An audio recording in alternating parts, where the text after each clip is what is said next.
2016 regular meeting.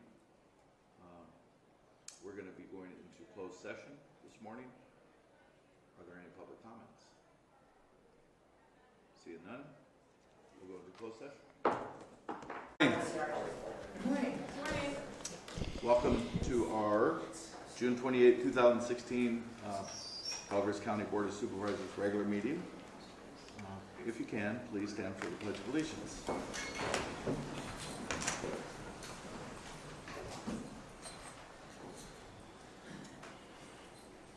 Mike, could you lead us, please? I pledge allegiance to the flag of the United States of America and to the republic for which it stands, one nation, under God, indivisible, with liberty and justice for all.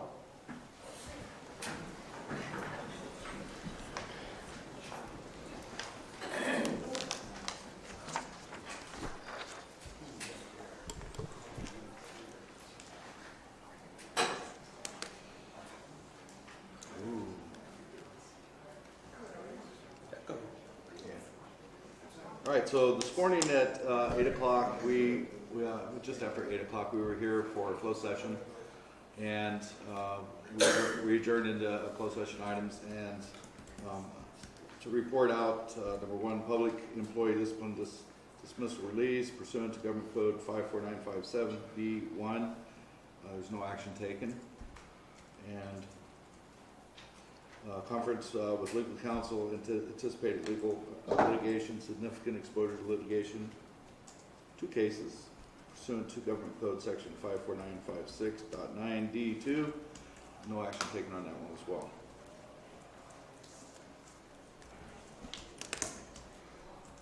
And right now we have recognitions.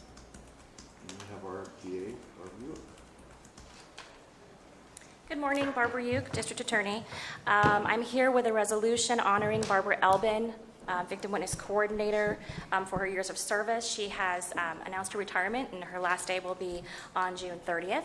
I find myself here with mixed emotions. We're sending off our friend, our colleague, and part of our family, a dysfunctional family, but part of our family for many, many years, off into the world. The overriding feeling, I would say, amongst my staff and our partners at the Crisis Center is a happiness that she finally made it, and we wish her the best. I want to let you know that something you might not be aware of, that Barbara Elbin was the first to bring victim services to the DA's office over 20 years ago, and this is way before they were required. Marcy's Law came into effect in 2009, and before that, victims didn't have the constitutional rights that they have today. And so in many ways, Barbara Elbin was a pioneer, and she brought the victim services to the DA's office, way back when, over 20 years ago. I would like to read the resolution. May I join you? Yes, please. And this is Barbara Elbin, for those of you who might not be aware. Do you want to read it? You can. Okay. Okay. Oh, even a nice copy. Pick up the mic. Barbara, there's even an empty chair up here today if you want to stay afterwards. Got a quick turn down on that. Still have work to do. Squeeze the bottom. All right, I'll be the mic holder. Thank you. Whereas Barbara Elbin has served the public since December 1994 as a victim advocate and program coordinator with the District Attorney's Office, and whereas she was responsible for establishing the Victim Witness Program in Calaveras County to provide services to crime victims, and whereas she has helped over 6,300 victims of crimes in Calaveras County during her career, and whereas, because of her patience and non-judgmental compassion, she built relationships with victims of domestic violence and murder victims next of kin that have lasted long after the case was over. And whereas her direct and frank approach relating to victims, her extensive knowledge of the victim witness system, and her quirky sense of humor will be missed by her friends at the District Attorney's Office and the Calaveras Crisis Center. Now, therefore, it be proclaimed that the Board of Supervisors, County of Calaveras, this 28th day of June 2016, honors and thanks Barbara Elbin for her 21 years of contributions to the public, and be it further proclaimed that the board wishes Barbara Elbin a happy and healthy retirement in the years ahead, with plenty of time for gardening, and where the only problems arising are in finding solutions to crossword and jigsaw puzzles. Right.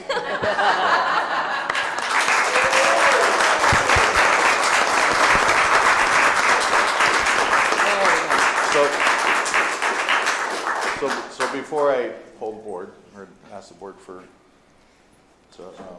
Permission to let me leave? that's right. By the way, that's not until Friday, right? So I'd like to give you an opportunity to speak, and then I'll ask for public comments, okay? Thank you. All right, well, I never did this by myself. The DA staff has pretty much been my backbone for all of these years, supporting me, filling in for me. On the people who helped me with my financial stuff, I'd like to sincerely apologize for all of that. It's not my strong suit, but I'm going to miss you a lot, and I thank you all for helping me. I couldn't be happier to have spent all this time with you. I loved being a victim advocate. I loved all the people I worked with. In the last couple of years, I've had the opportunity to go to the crisis center and set up an office, work for the DA, but sitting at the crisis center. And people there have set the example of what a good advocate is for me, what a kind, big heart these people have up there. And I love you all for taking care of me for those years.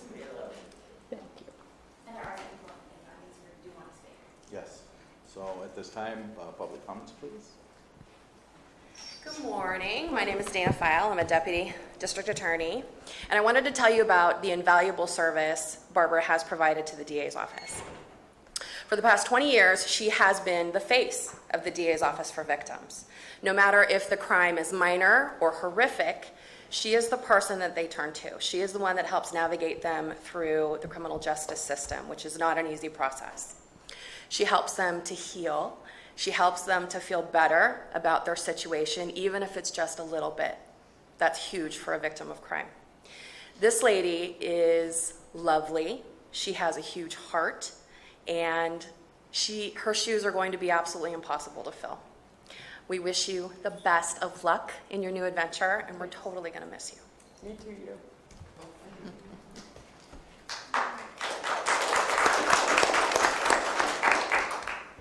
Can I use your notes? 'Cause there's Oh, yeah, okay. I'm Kelly Coane from the Resource Connection. Barbara mentioned that for the last few years she's been housed at the Crisis Center, which has been something new for us. It was a really good relationship. It was really good for victims. She was right there. She could help advocates answer questions about the victim compensation program. But more than that, we built a relationship with her. And it said in the proclamation, it talked about her being direct and quirky. And I have to talk about that for a minute, because I think that sometimes we handle victims with kid gloves because we're really worried about hurting their feelings. And that's a really good sentiment. But what I have learned from Barbara is that sometimes you just need to tell them the truth. And she has this amazing ability to say what reality is, whether it's pretty or ugly. She says it, and she says it in a way that people can hear it and they can prepare for it. She doesn't sugarcoat anything, and that is not a complaint at all, because the way she does it, with a passionate heart, with compassion and empathy, it's really what victims need, and it's kind of a lost art, and I'm really going to be sad. I hope that the next person, maybe you can impart that wisdom on her, that it's okay to say how it is. You know, if you do it in a way that's empathetic. And so I applaud you for that. We're going to miss you a lot. Quirky sense of humor, absolutely. If you haven't been around her, she's a pleasure. And I think that maybe her next career should be a stand-up comic, because she's that funny. We're going to miss you, Barb. I'm going to miss you guys. Thank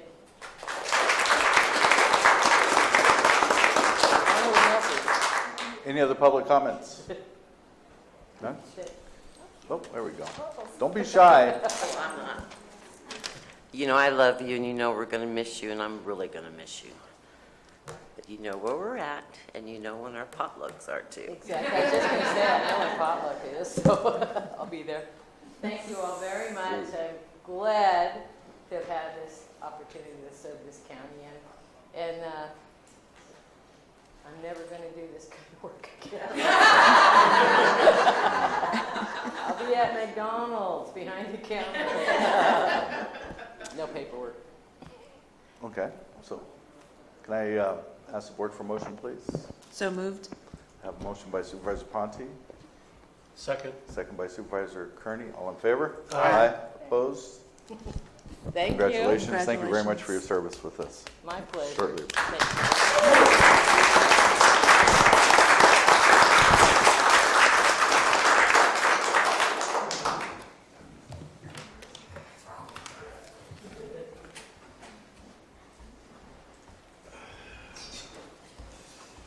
That is a bittersweet way to start right there.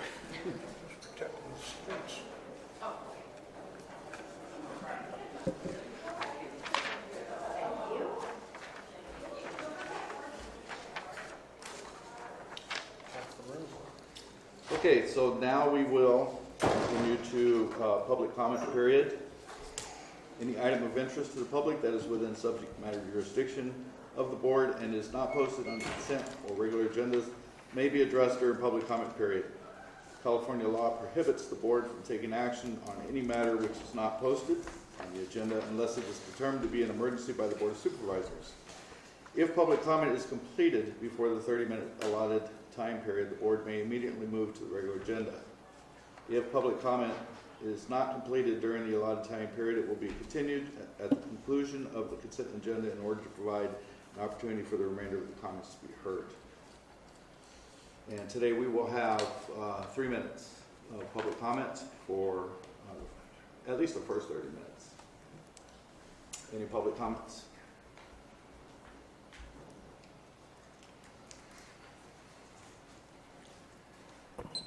Bill McManus, Hanford Hill. In the last 30 years, marijuana has been grown throughout the county. Why now, only in the past year, have you become terrorized or afraid of it? Those were the words that Supervisor Edson spoke at the last meeting. In my time of being at Board of Supervisors meetings, Planning Commission meetings, other public meetings, I don't think I've ever heard an elected official or an appointed official say such a cruel and heartless remark to people who came here. The very people who have been afraid have finally stood up and shown up, only to be insulted and accused that their problems, their concerns are somehow manufactured or not real. I've always thought that a hurtful truth is better than a well-intentioned lie. I think what we've all taken away from this, because I've spoken to many of the people, some of your constituents who were there, that were insulted by that comment and hurt, that we have to get past that and we can all deal with the truth. I think we now know the truth that's been long in coming throughout this ordeal. I think the anger is starting to diminish. I think the hurt is starting to soften.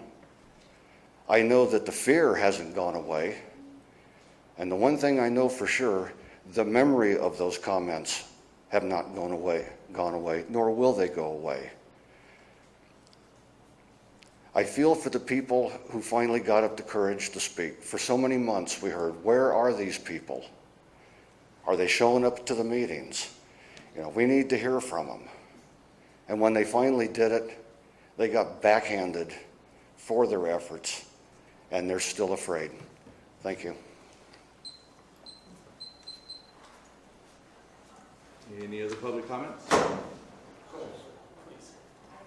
Since you said please, I'll be more than happy to. I'm Peter Race, Jenny Lynn. I'd like to thank you folks for having the patience and dignity to have all those hearings that we had on the pot. I think everybody had to say. It's been ongoing, and I think it's going to keep on going. I have not made too many comments on it for a simple reason. My idea with putting it bluntly in all Hungarian saying, I would piss off both sides. Because the solution to that is simple. Make it all legal, no value to it, Put the same law as you have on booze. Take your poison. If there's no money on it, there would be no reason to anybody to fight over it. Right now, I can see there's a whole bunch of folks putting a lot of money into it, both land and services and so on. And you know what? Unfortunately, the short-sighted greed, and I'm not talking about locally, I'm talking about from Sacramento on down, that's going to win out. Because everybody wants a piece of the action. They're going to say, oh no, oh awful, and so on.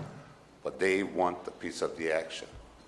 And that's what it's going to go down. If anybody can grow as much as they want, whenever they want, put the same rules as you have on alcohol, there would be no demand. And folks, for many years, we put billions of dollars against drugs. You like to know how much this state, this country put in a drug war?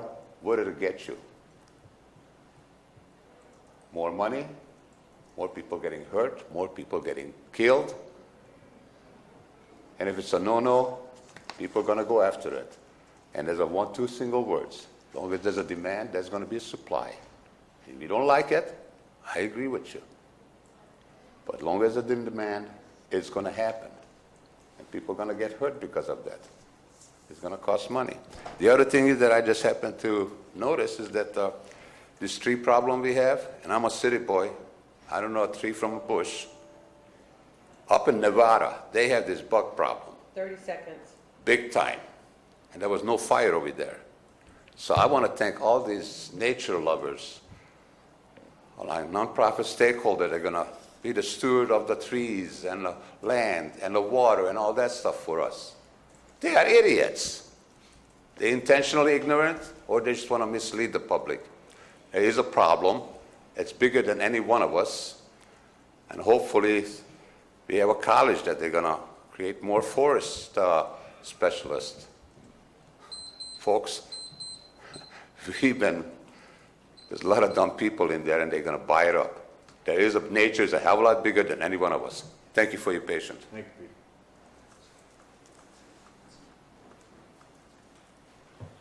My name's Robert Schufelt. I came down here this morning to kind of watch the registration scrum that's going on next door. And I think that the county is doing the right thing. And I just wanted to commend you all with going with registration going forward. And I wanted to suggest that hopefully on July 12th, you guys can adopt the C3 initiative and just get us solidly regulated and keep everything real clear so there's no more confusion and we just keep moving forward. Because I know I go into the hardware store right now and they are all planning their retirements. There's a lot of people who provide services who are building stuff for this, it's an economic boom. It's not a land rush. It's not anything bad. We got some really good stuff going on. And I'd like to commend the supervisors for allowing it to happen and helping it happen. And all the fear that people keep expressing, I heard, we're going to Monday morning quarterback some of the supervisor comments from the last meeting. I also heard that, there's a lot of complaints and they're valid and there's a lot of bad things going on and it has nothing to do with marijuana. It has to do with, bad actors, bad neighbors, and we need to keep that vision clear that it's not the marijuana. It's like everybody else's bad choices that are unrelated. And I think the county should be proud of itself because we got a lot of stuff going on next door that seems like a good thing. Thank you.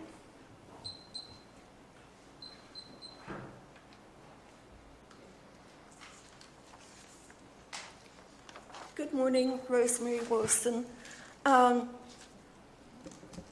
I think it was sometime last year after Independence Day that there was some discussion about whether or not the Board of Supervisors would consider banning the sale of fireworks for private use.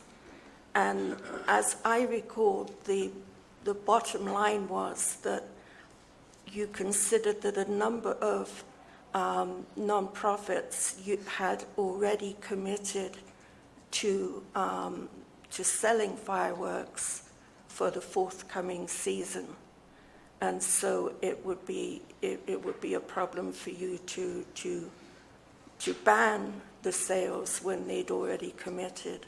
Well, we're coming up to the US Independence Day. I understand there may even be a British Independence Day or an English Independence Day in June next year. But I wonder whether you would consider whether or not you want to ban the sale of fireworks for private use coming up, so that you wouldn't have the problems of people already having committed to their purchase. Thank you.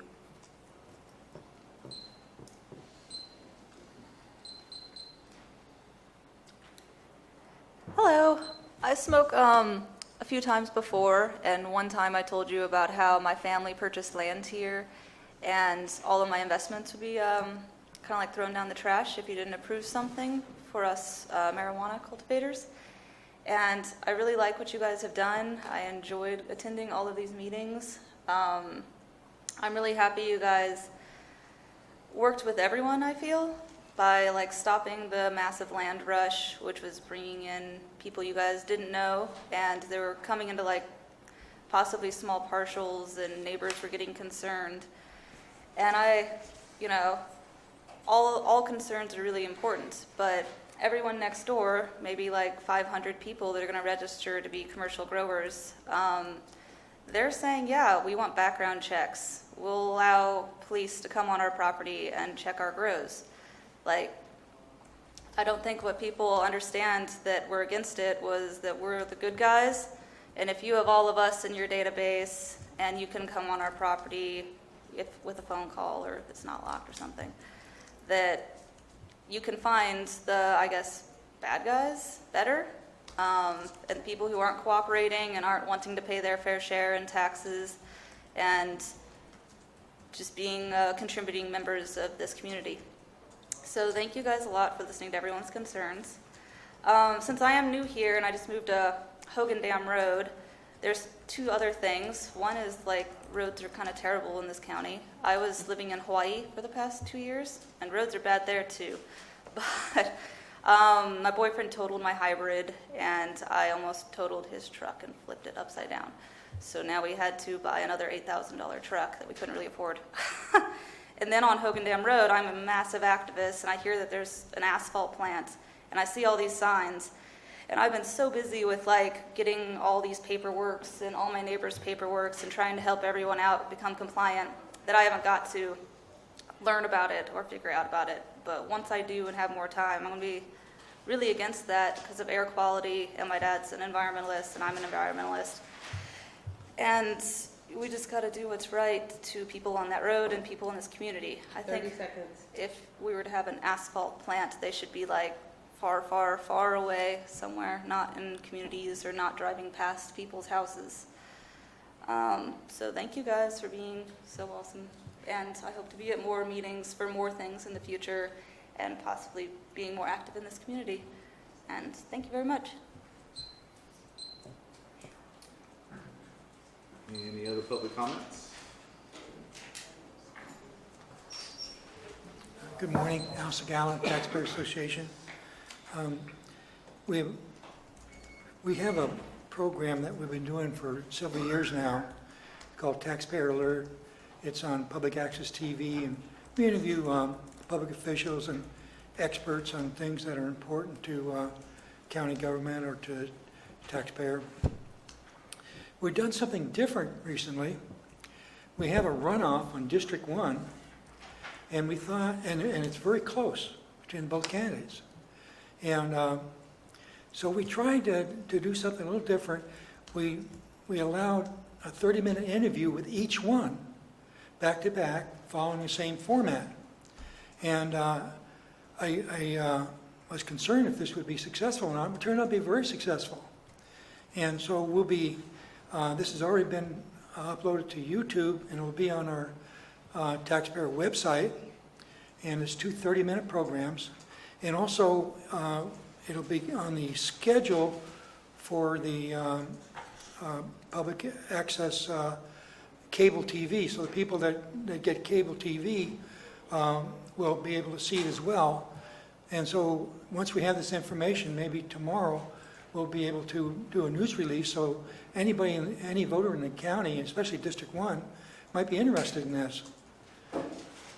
On another note, we are attempting to put together a study group to look at things that are complicated with local government, much more complicated than 3 minutes can provide for any possible suggestions for improvement.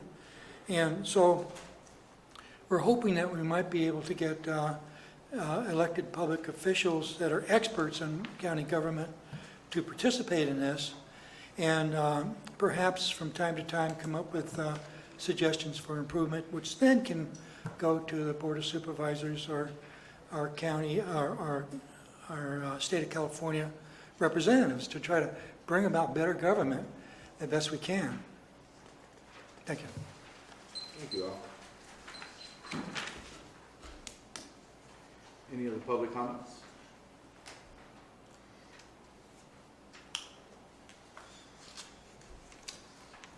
Okay, so we'll move on then to our regular agenda. So item 4 from the administrative office is to receive a report from the board chair, department heads, Cal OES, and FEMA update on Butte fire recovery. There's not really a whole lot to report, except for we know that Tetra Tech is on the ground out marking trees for removal. They and the Public Works Director, Jeff Kovacs, may have more up-to-date information than I do, because mine is as of Friday the 24th, and it was 1,607 trees that were marked as needing to be removed in the public right-of-way.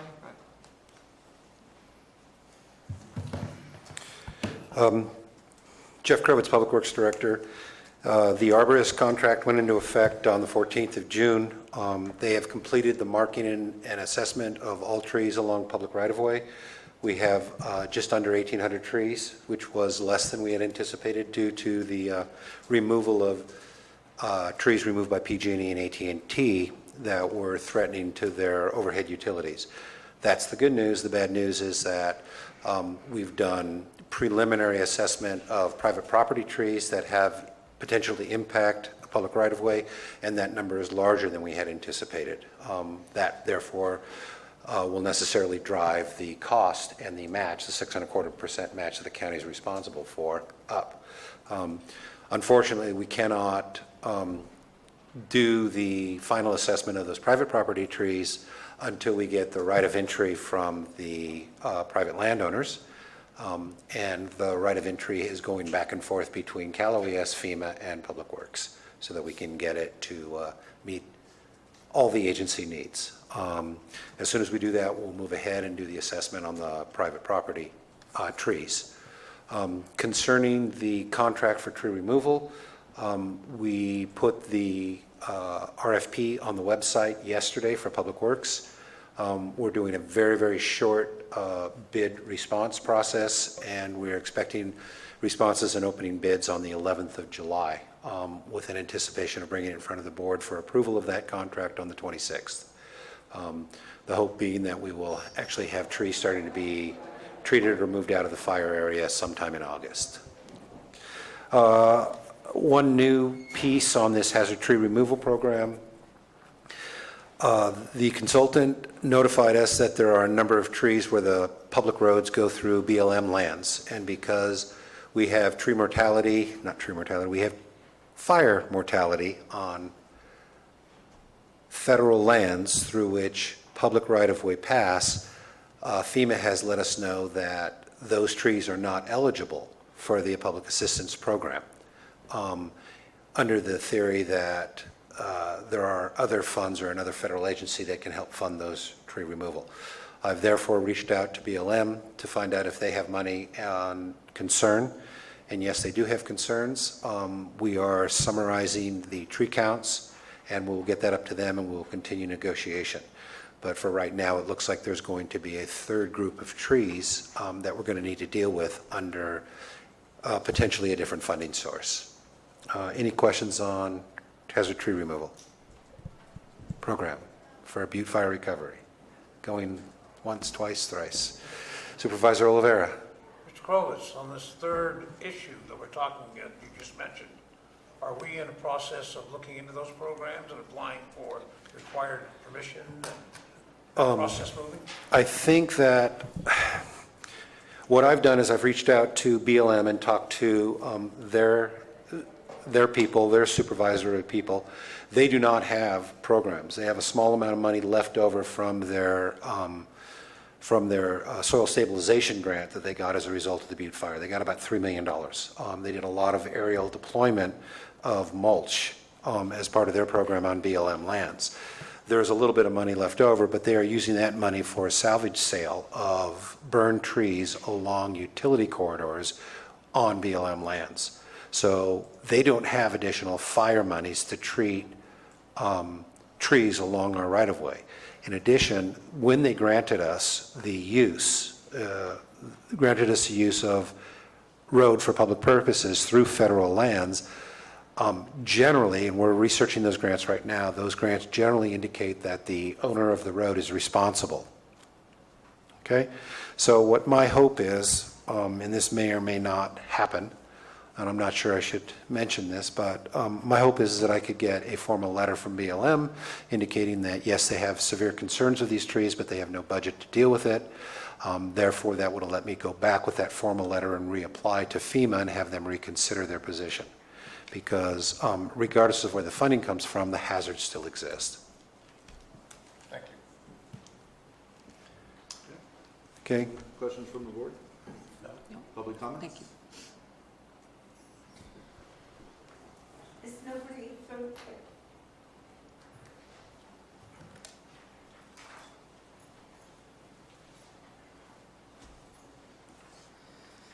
Rosemary Wilson. As you all know, my house was burnt during the fire, and I had been instructed, maybe that's too strong a word, but by Cliff to go and sign up at Calaveras Recovers, which I did. I also signed up with FEMA. I have told you how I hadn't heard anything from Calaveras Recovers, and I still haven't heard anything from Calaveras Recovers. Whatever they're doing, they're not sharing it with me. I also told you how I had learnt from a friend that there was funds available up to $1,000 for people who had lost their homes in the fire. I did, in fact, contact the Resource Connection, as my friend had received a voucher from them.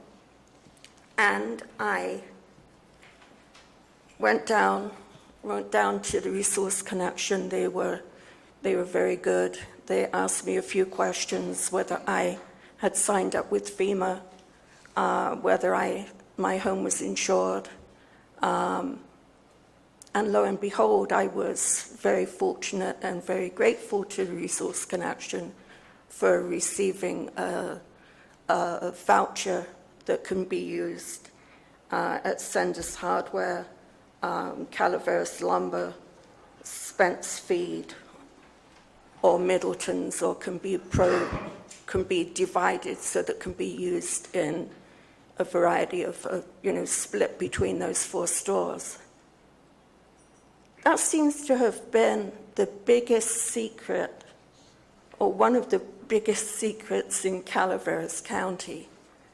And I'm concerned that if you guys knew, none of you told me that there was such funds. 30 seconds. And if you didn't know, why didn't you know that that money was available? What you need to do is, if there's anyone else out there that lost their homes in the fire, is to contact the the Resource Connection, the food bank specifically I went through, and they were very helpful in getting me to the right person, to Tina rather.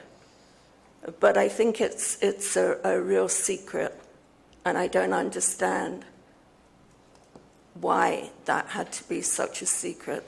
Thank you very much. It's my understanding that Calaveras Recovers is going to be doing a presentation to the board. I believe Brian has been working with them to come and let people know what they are doing. And I know there's a member from the Resource Connection that serves as part of Calaveras Recovers. If I may just add that each time you meet, you have the update on the Butte Fire recovery, and I've noticed that Health and Human Services were one of the first to decide not to report at these meetings, and I think that there is a need to know, for you guys to know, what the human aspects are. I mean, it's one thing to know about trees and debris removal, but it would sure be nice if you could be briefed on how people are still faring, living in trailers, and exactly what it is that Calaveras Recovers is actually doing. I'd certainly like to know that, and I think you should too. Thank you.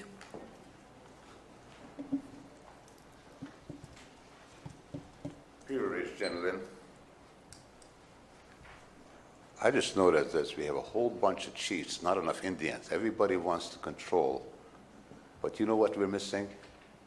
Anybody has the backbone to take responsibility and accountability.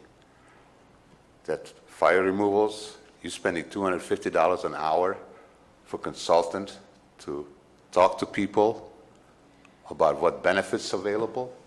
I'm sure you noticed it. But everybody wants to help, want to get paid for the intentions.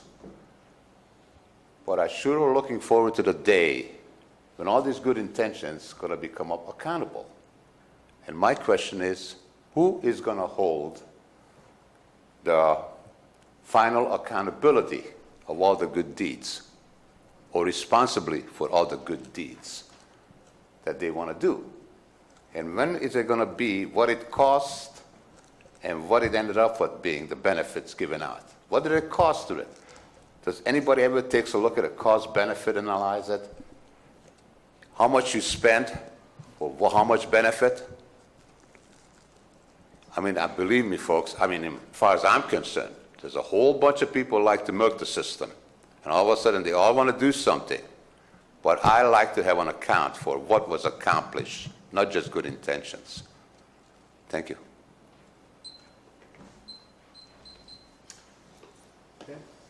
Any public comments here? Jeff?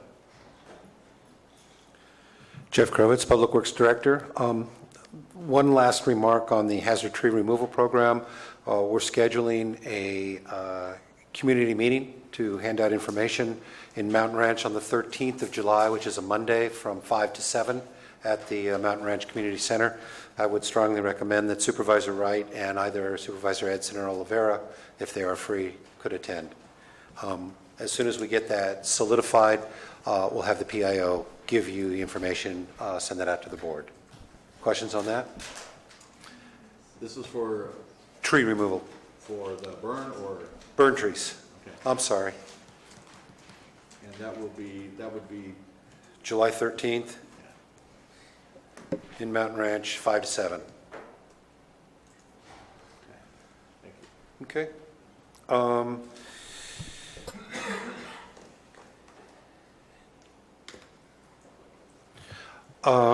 Let's see, road repairs.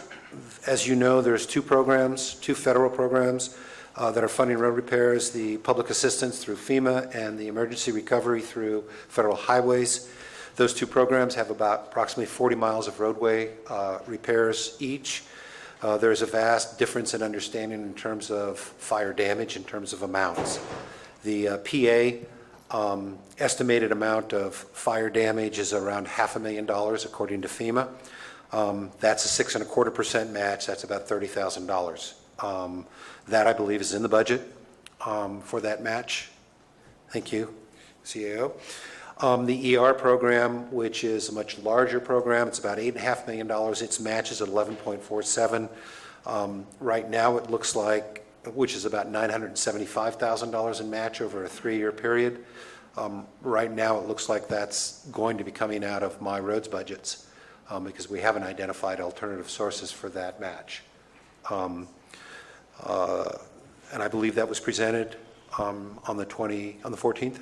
It was talked during budget hearings, and I hope to meet with you and bring forth recommendations to get board direction on how they want to deal with that. Last time we met, Ms. Grovitz, I said to go ahead with the application, but we need to come to the board with the options of what funding that match would mean.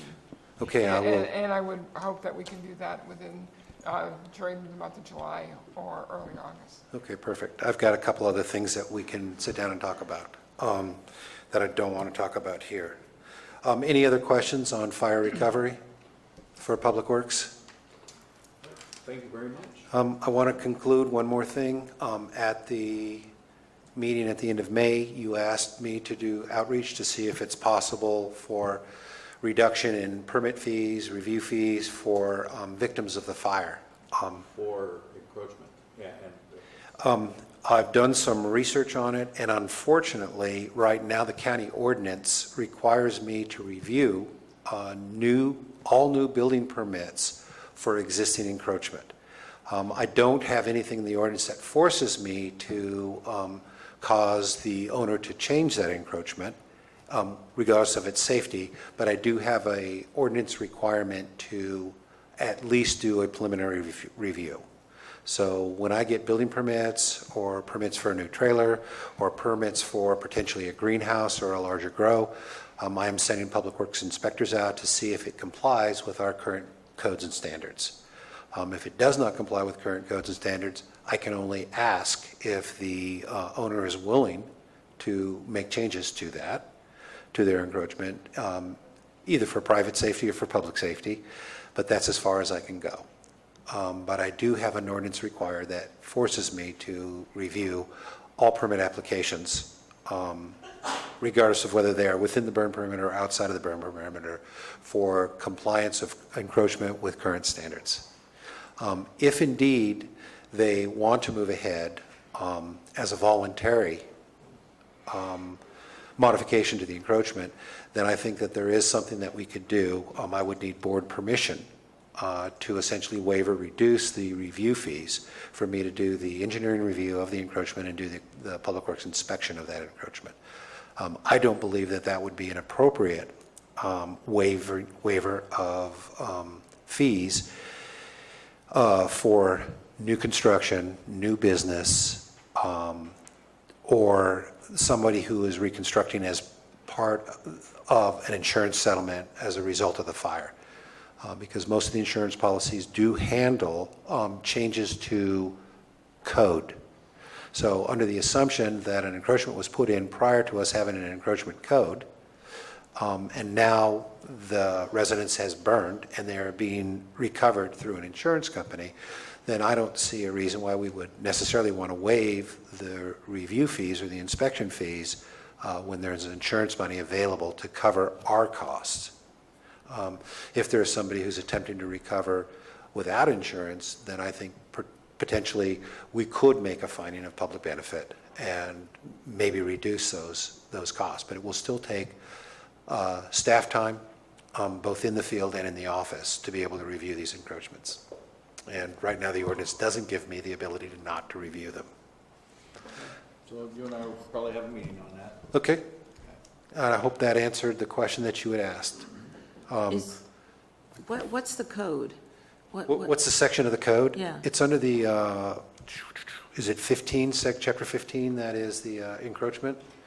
I found it by Googling encroachments, and then I went through the table of contents, and there was a section, and I didn't bring the site with me here, I'm sorry.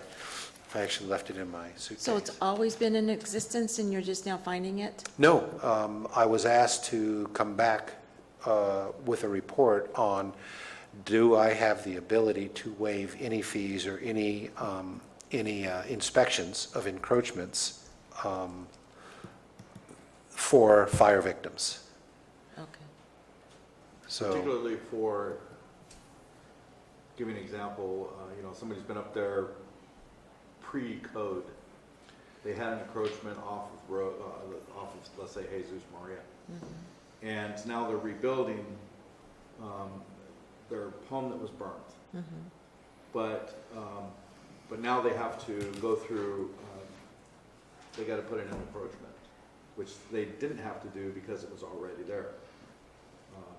And so what I was trying to get at is how can we not require these folks to do that, since maybe for the past 60 or 70 years it's been the way it is. And now all of a sudden they have this added cost to try to rebuild, which is hard enough already with the added building codes, including sprinkler systems and all of that. It makes it impossible for people to be able to afford some sort of, to be able to afford to be whole in some cases.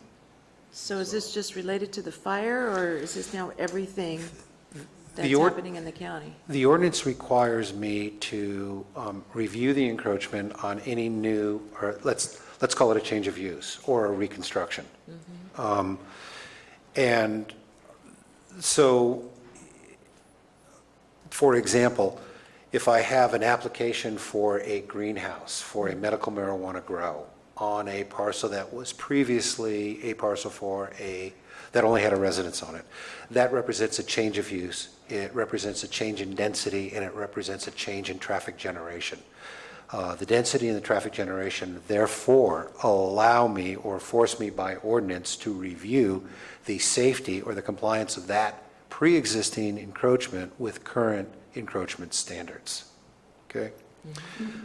And, just to give you an example, where I live during the week, just outside of Mountain Ranch, that parcel was established and built up over the years, starting 50 years ago. And that encroachment, the encroachment to the county road, is not safe. It does not meet current site distance.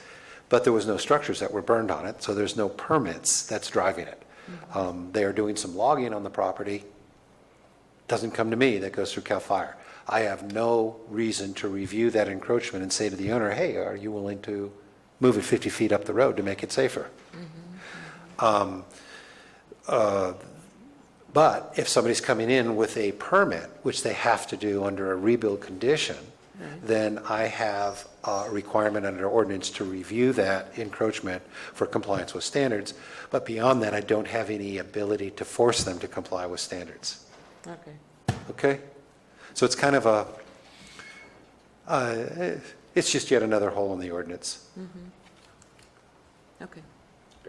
I'd like, if you could refer a copy to me, that would be helpful. Okay, I'll get you the specific site and I'll email it to you. Thank you. Okay, Just so the board knows, it's chapter 12.08 of the county code. there it is.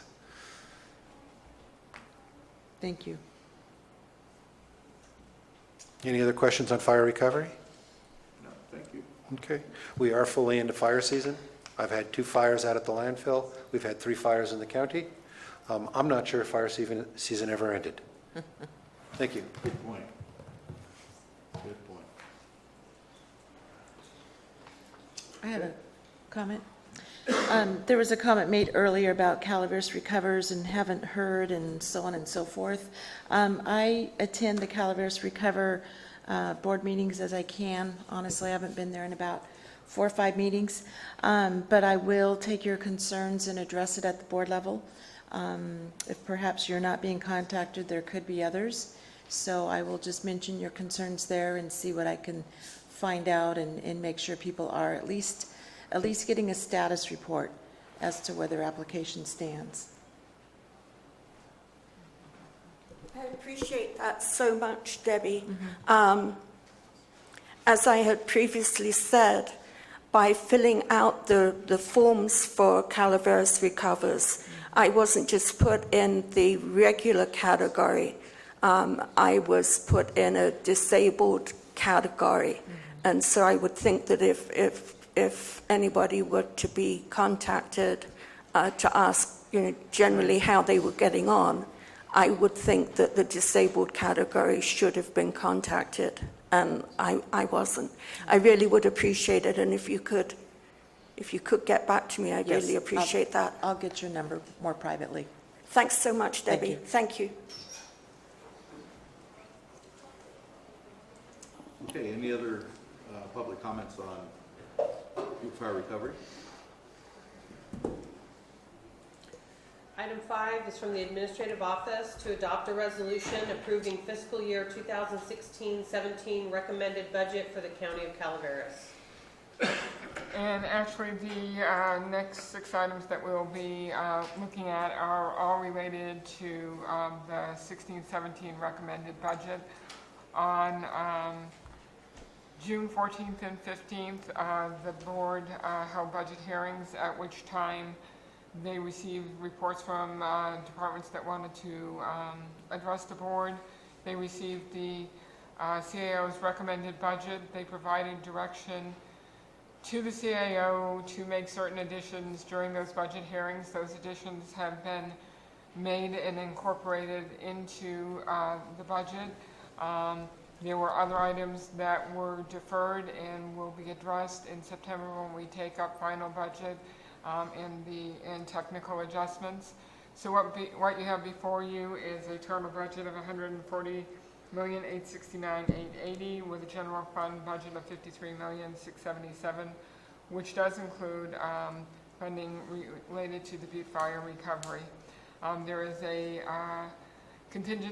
general fund contingency of $448,728, which is just under 1% of the general fund appropriations.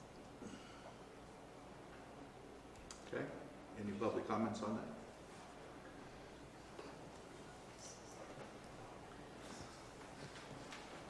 Oh, yes. Peter Ray's Generalin.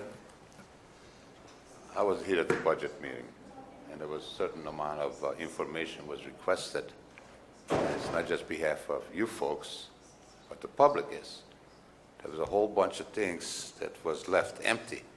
I still would like to know what you did with the money that you received, that you auctioned off or you sold off, the computers and printers, that all that stuff that you were putting on. What happened to the money?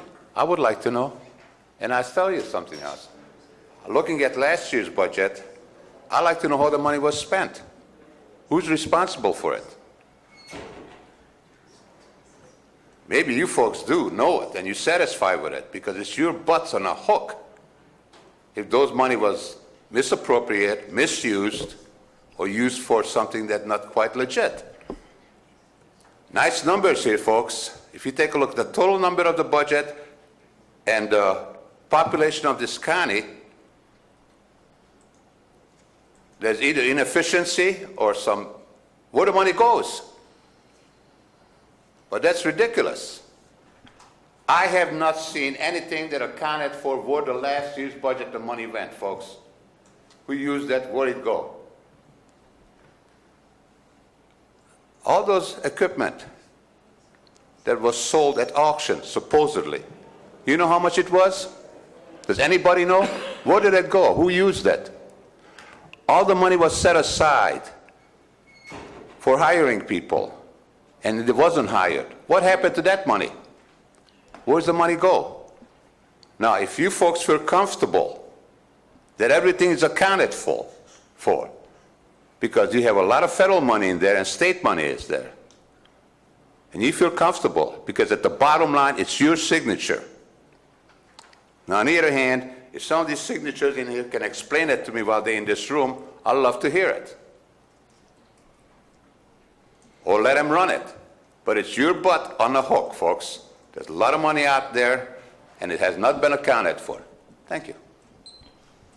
If the board will recall, the CAO did quite a lengthy presentation regarding where we stood at the third quarter of this budget and some of the reasons regarding why we stood where we did. As far as surplus equipment, remember, surplus equipment is at its end of life. When we auction it off, we get very little money. I think in the prior year, we got under $5,000 in money back on the sale of surplus equipment. If it goes to a non-general, if it was equipment for a non-general fund department, those funds go back into that specific fund. If it's general fund, it stays within the general fund, and it just rolls into the cash carry. We budget positions based on the board's allocation. The biggest savings is from vacant funded positions or positions that are funded only partway through the year. That is the money that is unspent at the end of the year, and when we talk about estimated fund equity balance or cash carry, which we speak to of about, we're estimating $3 million come June 30th, that is the savings from money that was budgeted, and for whatever reason, departments were not able to fill those positions or there was a delay. They're budgeted for the entire year, so departments can go out and recruit and fill as soon as possible. But as with the sheriff's office, sometimes there's delays because of background checks and everything that they have to do for that, or recruitment issues, and so they're not filled for the first 6 months of the year.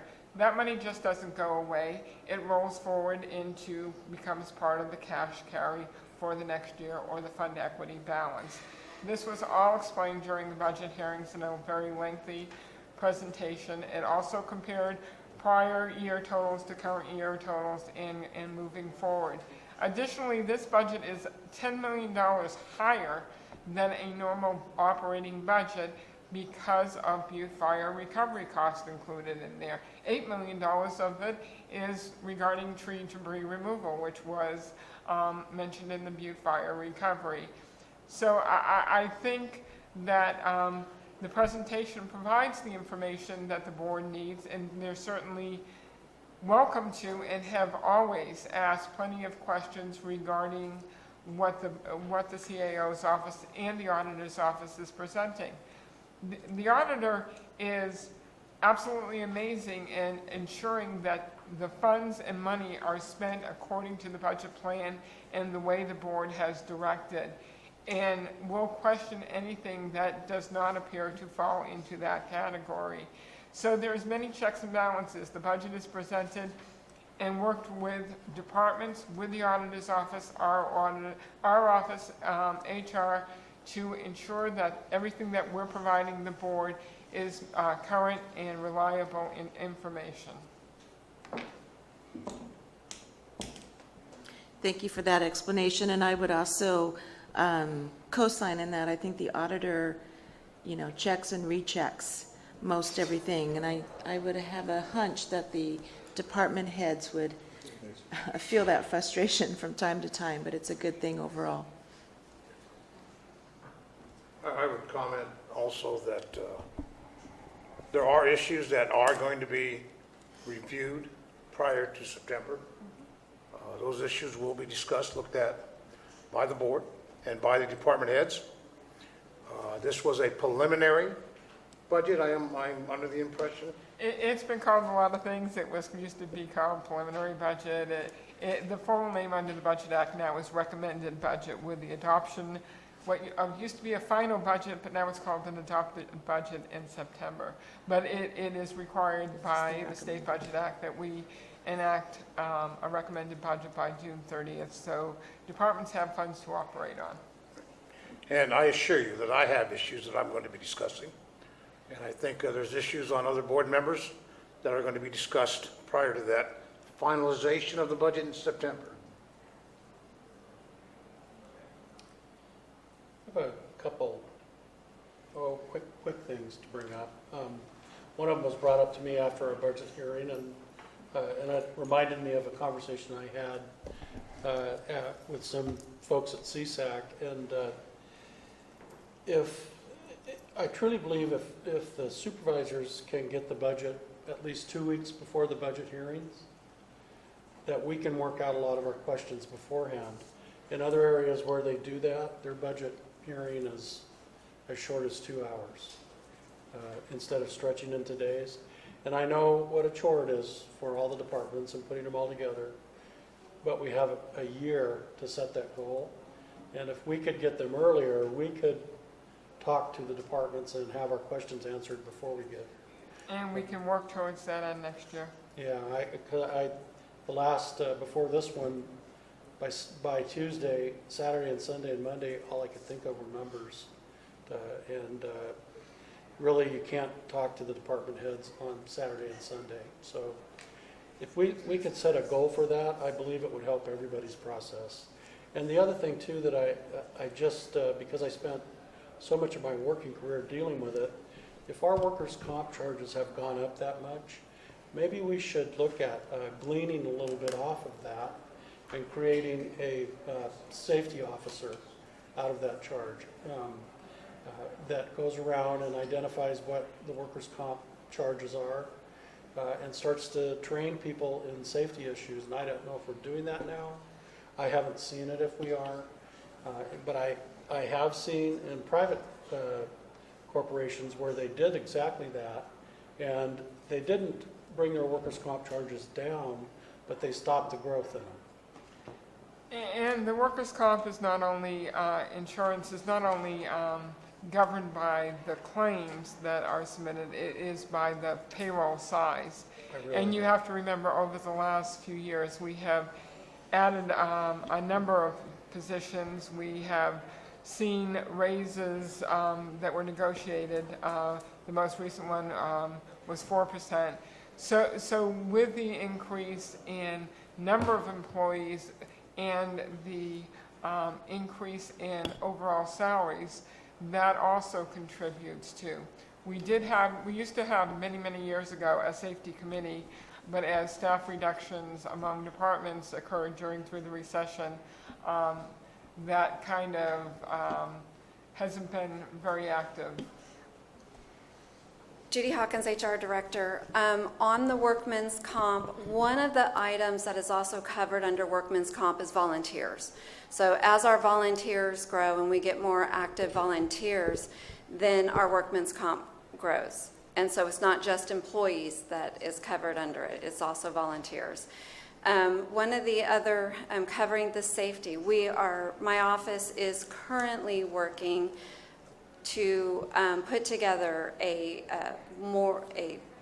safety plan to work with more departments. We have a document which is under review right now that we will be getting before you to be approved, and we're slating that date, hopefully late July, to put a safety program out there, and so we are working on that also. Thank you. It sounds like you're way ahead of me. All right. I do have a comment for HR.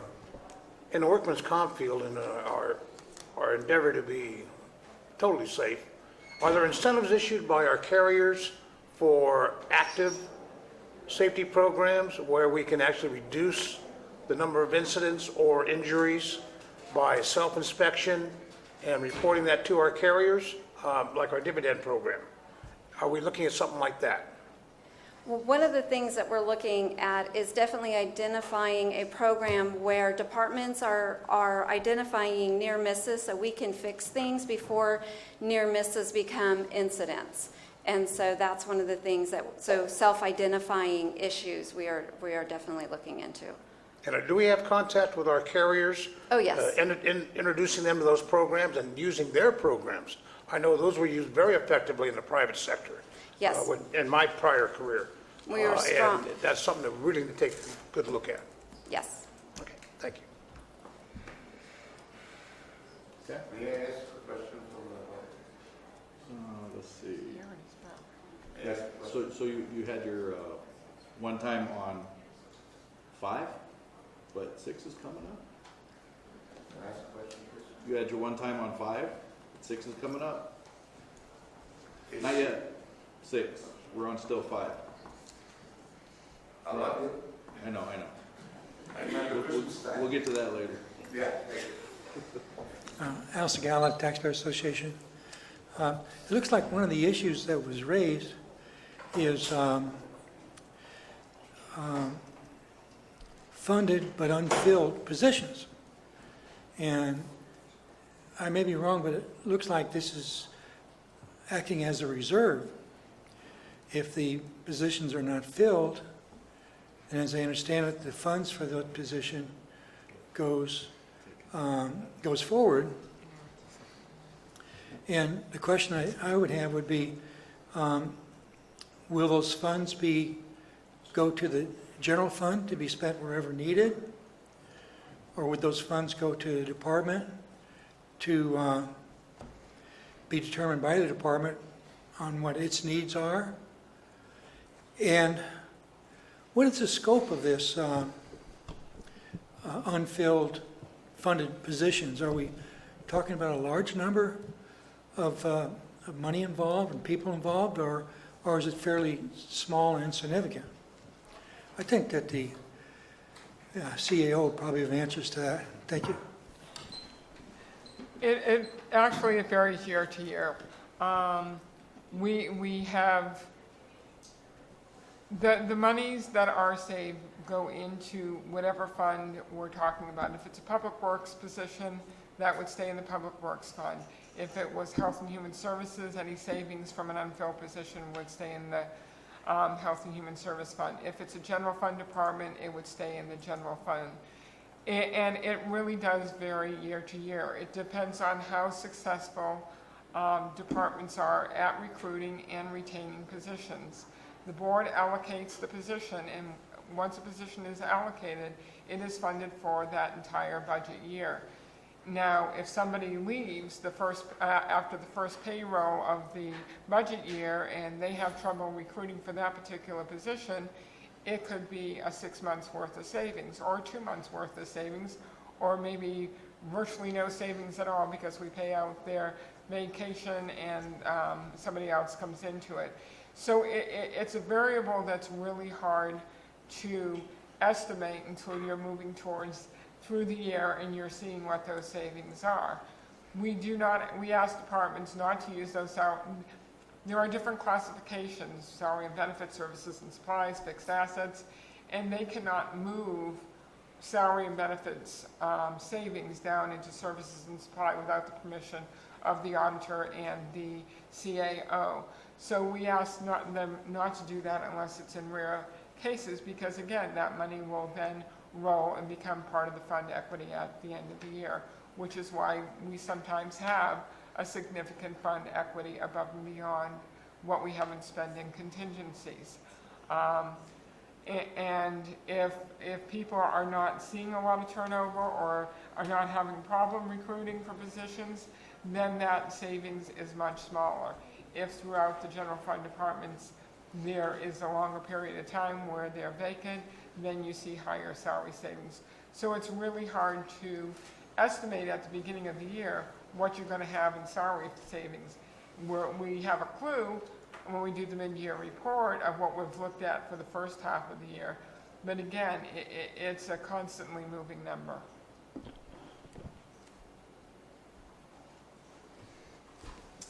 Okay. Any other public comments? My question was answered, thank you. Board comments? Have a motion, please? I move to approve. I'll second. Motion by Supervisor Kearney and a second by Supervisor Ponte for item number 5, adopt a resolution approving fiscal year 2016-17 recommended budget for the Calaveras, or County of Calaveras. All in favor? Aye. Opposed? Number 6. Number 6? Oh, I'm sorry. Oh, that's okay. Number 6 is from the Administrative Office to adopt a resolution approving fiscal year 2016-17 recommended budget for districts governed by the Board of Supervisors. My apologies, Diane, I jumped in. Again, this was budgets regarding the special districts under the authority of the Board of Supervisors. We held the budget hearings on the same day for special districts for all of these items. The total appropriations are just over $1.7 million, and these are for lighting districts and CSAs and PRD. Okay. Any public comments on this? Board comments? Now motion, please.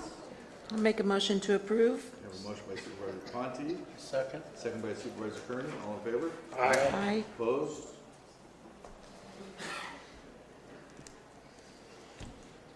Item 7 is to adopt a resolution approving fiscal year 2016-17 recommended budget for the certain county designated funds.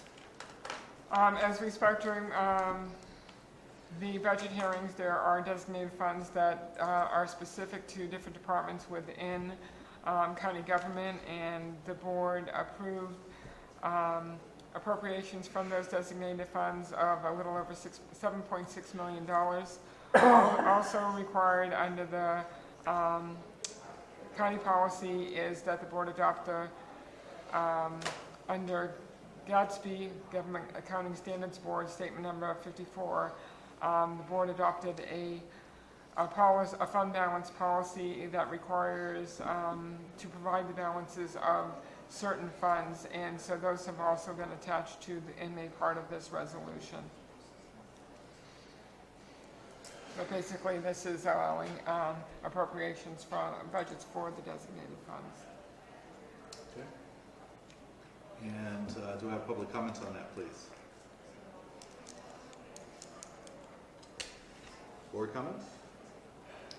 I'll request we, give me a moment so our computer can catch up so I can even view the resolution. Just to give you an idea, Supervisor Oliver, while you're waiting, it was the money that would be used to cover the 27th pay period, the inmate welfare fund, some of the sheriff's department's SLEF, narcotic seizure, record modernization. It's the trial court security. It's all those funds that are kept in designated fund that are moved into the operating budget. That's right. If you want to look Thank at you. them. So these are the funds. These are the monies being taken from the funds for the budget. And Rebecca Callan, Auditor Controller, with regards to GASB 54 on an annual basis, the Board of Supervisors, per the policy that you adopted in 2012, I believe is when it was, need to approve by fiscal year end that you want to keep the designation of the committed funds committed. So committed funds, which are which have been brought to you by the CAO, are funds that the board has locally decided to commit. So whether you're going to have them used in the budget for 16-17 or not, you are committing those funds to stay committed. Okay, so it's a type of restriction of that fund balance. So the funds that are listed in that committed section are the funds that we kind of discuss every budget hearing, that you could liquidate all of Teeter, although that wouldn't be our recommendation. You could liquidate out the 27th payroll, although that wouldn't be our recommendation. You could liquidate out general fund reserves, although that wouldn't be our recommendation. So all of those funds are locally restricted.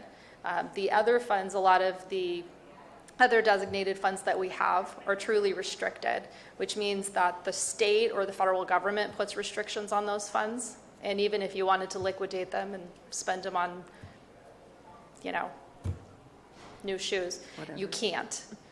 Because the state has very specific requirements on those. The funds that you locally commit are truly discretionary funds that you have taken an action to commit those funds for some sort of future purpose. So on an annual basis, you just have to agree to continue to commit those funds or not. And those are included as, excuse me, as Exhibit A. And as Ms. Callan mentioned, they are the 27th pay period, liability self-insurance, and deferred building maintenance, building department reserve, and duplication fund, et cetera, et cetera. And we just have to continue, as part of this resolution, it says that we'll continue to use those funds for those designated purposes.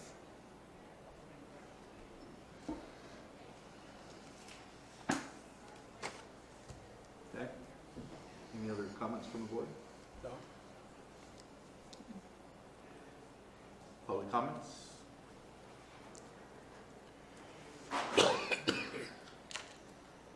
Maybe Peter Reyes, Valley Spring, excuse me, bad. Jenny Lynn. I don't know if it's a misprint or something, but I notice on the computer I keep getting these items, but there's no agenda numbers on it. Is yours also screwed up, or just somebody picking on me? Is anybody else having that problem? Mine's working. No. Mine's working. Sometimes I have to close mine out and go back to the computer. It says board meeting such and such a date, agenda number, regular agenda, supervisor district such and such. For the public, they should know what's the agenda number is, so they can follow it through here. I think there are some technical issues now and then, Peter, but Well, somebody better take care of it, because I'm, as an audience out here, have a right to see what you guys talking about. And it's not make it any easier if you have no numbers to it, and you got, I mean, I'm not as bright as you folks are, but this is a 1,000-page agenda you have here, and millions of dollars. It would be nice to follow it. Hi. Mr. Reyes, hi. The agenda number is typically in the upper right-hand corner of the staff report. May I approach the bench? No. No? Okay, can somebody come get that butt down here and take a look at this? I can see the Look number around, from I here. It's feel in your the gray box in the upper right-hand Agenda corner. number right here, agenda number, there's nothing on here, folks. It says 7. Should it, I believe it says That's a page number. Council, mine was doing the same thing. There's a glitch in the system. it's an IT issue. Maybe it's in English and I don't I'm understand sorry, English. it's not an IT issue, it is an app issue that Apple controls. We I don't don't have any care. control I'm over a it. constituent sitting here and I have a right to follow it. Take care of it, please. I stand corrected. Thanks, Diana.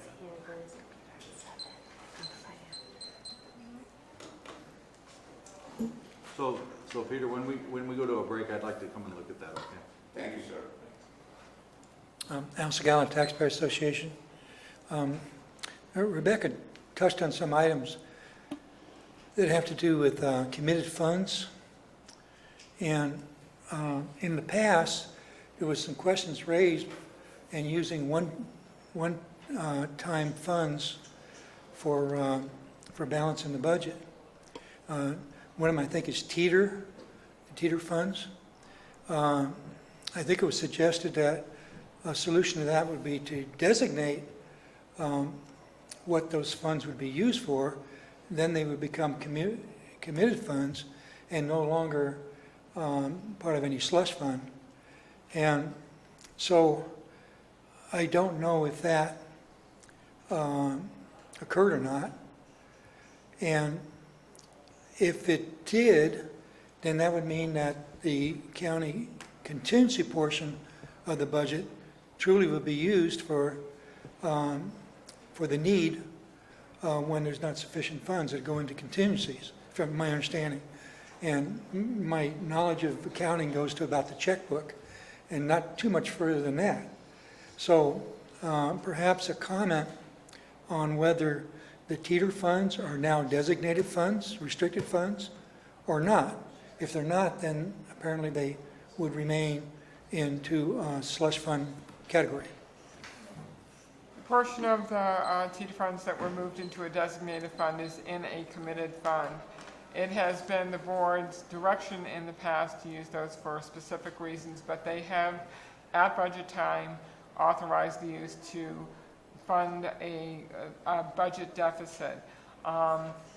We don't always need to use the teeter funds to close the deficit at the end of the year because of salary savings, because of underspending or revenues that have come in better than expected.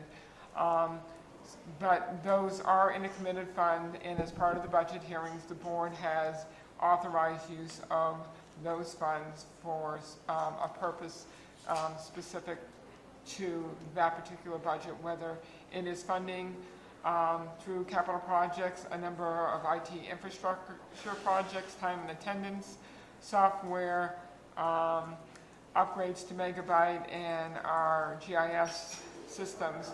So they are committed for those specific purposes, but it is at the board's discretion if they choose to allow to include in the budget funding from the TETR fund to help balance the budget. And hopefully, as we go down the road and move out of some of the heavier cost of recovery, we will not need to use those funds to balance the budget if we see revenues continue to increase based on things that are happening in the county.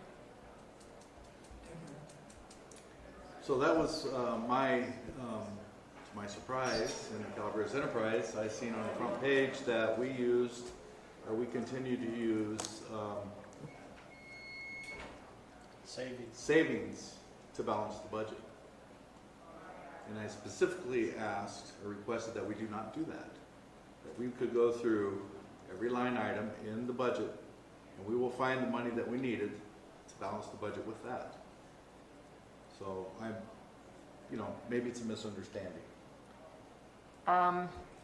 The board had the option at the budget hearings to go through the budget by line item, but it would mean cutting pretty much all departments' budgets if you are looking for $1.8 million. As I stated at the budget hearings, we use it as a method to balance the budget, and our hopes is come fiscal year end, we are at the end of the fiscal year, we don't have to move as many of those funds over out of the designated fund to balance that budget, that we don't need them because we've had salary savings. That's not always going to be true, and there is a risk involved. If you want to balance the budget for the current year revenues versus current year appropriations, general fund departments are going to have to cut $4.8 million because we are using $3 million of fund equity balance that we're pulling over from the prior year, and we're using $1.8 million of TETR to balance the budget. And you have to recall that in there is the Butte fire recovery, and there is the county share of costs for certain of those projects. So I recommended adopting the budget as we did with that information in there, with the knowledge that we may and probably won't need to use that full $1.8 million. Yeah, so last year we went through the same thing. Did we end up using any of it for? We've transferred the normal $500,000 allocation. We haven't closed the books yet, so we don't know exactly where we're so my going to end up. recommendation for the 15-16 budget was historically, once the TETR program went into effect back in 1996, 97, it was agreed that TETR would transfer $250,000 to the general fund on an annual basis. I felt that because the TETR revenue was staying fairly high, that we double that, instead of 250, make it 500,000. And I do agree with Mr. Segala in that I think that we do need to have a more strategic plan for TETR because it is a large balance. I mentioned at the budget hearings, that I think a portion of it should go to the reserves. I think that a portion of it should be set aside for technology projects that are known, not just for this next budget, but for a plan. And we've talked to Stan Moore for IT to look at what is the strategy for the county in terms of long-term technology. We know that we have failing points. And if we don't have a network, then you have a paperweight on top of your desk. We know that there are things that are out there that are going to cost money. And so I think that we do need to have a kind of longer term, 5-year plan, whatever it is. And I think that, but I think that we've been hesitant on doing that because of the unknowns with our revenue, and we did know that our expenditures were going to increase at a higher rate than our revenues were. So we were continuing to leave TETR alone for the most part to use that as a gap, and we've been using it as a gap. And Supervisor Edson, when you made the statement at the budget hearings that I can open this board, this board item right now and go through here and find places to cut, you're not taking into consideration what any of us departments are doing from an operational standpoint. If you want to look at my budget and say you spend too much on office supplies, well, I can change my operations. I am not required to do a daily check run. I'm not required to do supplemental payrolls. I'm not required to do the work that I do for the special districts. There's a lot of things that my office does that I'm not required to do, and I could save money on office supplies. And I am sure that every single department that's out there could say the same thing. We could save money, but the end result is a major change in what we're providing to the constituents of this county. So it's not as easy to just open the budget and say, oh, you're spending too much on this or you're spending too much on that. Any cuts at this point, because we all are running on a bare bones budget still to this day, is a change in operations. It's a change in services provided. And so it's just not that easy. So it's a little concerning to me when that comment was made that you can just open the budget and start cutting, because it has a direct correlation. My office used to have 13 people, we have 8. And the same could be said for every single department that's out there. We have less staff, and we're trying to do more work with less staff. And I think that we've been relatively successful with that. But I think at the same time, what we've seen over the last many years is we have seen savings, and it generally completely correlates with salary savings. And it's not because departments are necessarily unwilling to fill those positions. It's either because those positions are difficult to fill. We've had recruiting issues in law enforcement. We've had recruiting issues in health and human services. We've had recruiting issues all over the county for certain types of positions. And so we're going to continue to see that savings until we can figure that out. And so what we warned you at budget hearing is you can't assume that you're going to have that same level of savings every single year. Because I think that as we work these issues out from a personnel standpoint, that savings goes away. And then we have to either try to find where we're going to get additional revenue, or you really are going to have to make cuts. And the truth of the matter is, to make the cut of the size that we would be talking about to bring our appropriations to the current year revenue levels and excluding the estimated fund equity balance or cash carry and teeter, you're talking cutting positions. You cannot make up $4.8 million in services and supplies. And you have increased utility costs. You have insurance that you have to cover. And through CSAC EIA insurance programs, we get some of the best rates in California for our workers' comp, et cetera. But we still have to maintain our liability insurance levels and appropriations for expenditures in line with what the actuarial recommends.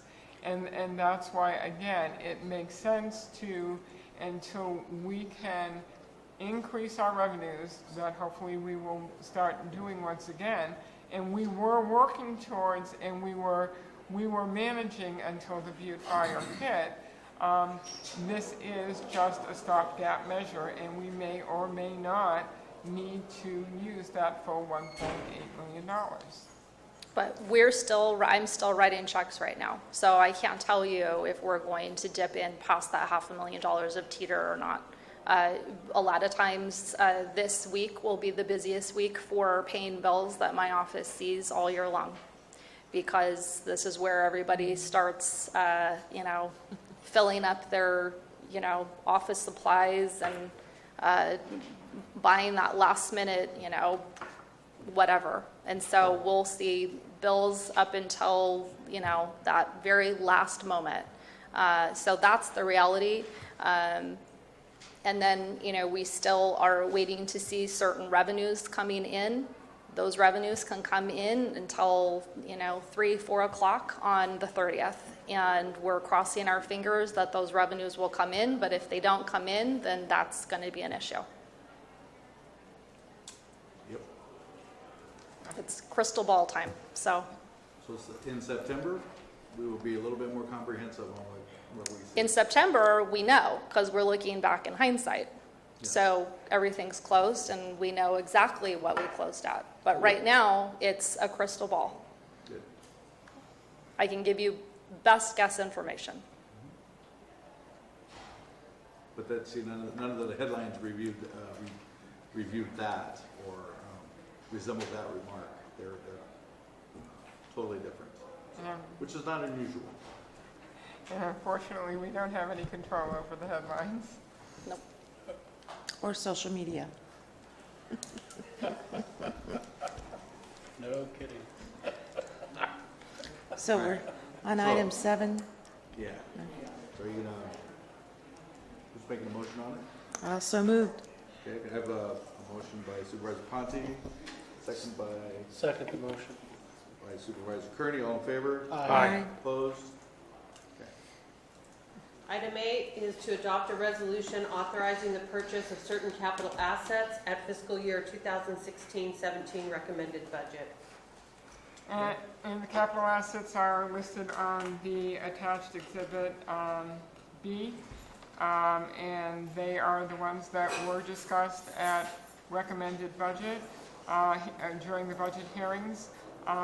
What was not included and was deferred was some capital asset equipment for the road department until we could have the discussion with Public Works regarding the ER federal funding, and we will be returning to discuss that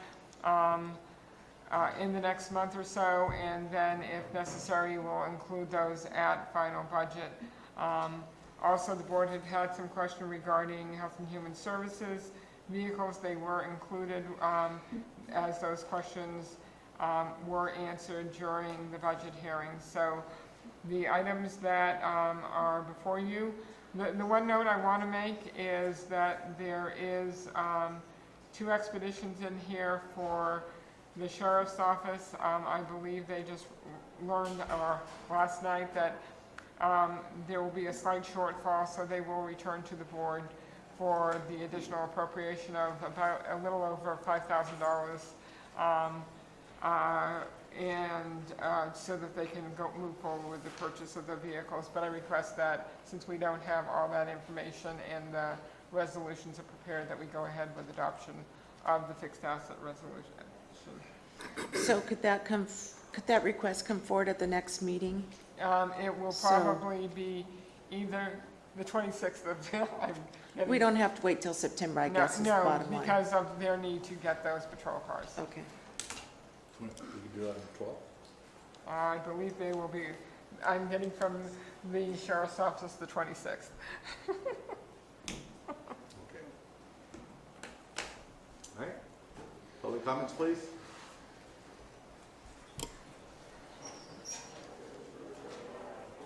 Board?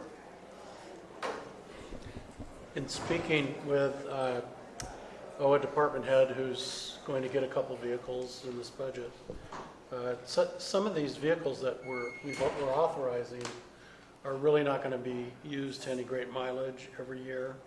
So I would like to really stress and encourage that between now and our next year's budget, we've created a motor pool so that we can, my feeling is if we truly have cars that are only going to be used 5,000 miles a year, then maybe we don't need to buy any for a little while, and have some way of library style checking them out, or however it works to save money. So that's that.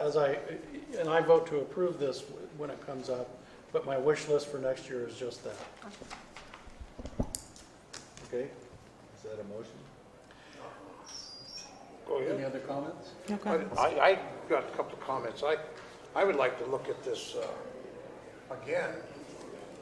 We have a number of new vehicles on here, specifically four-wheel drive vehicles for departments such as the assessor, building, departments like that, and I understand there's a need for it.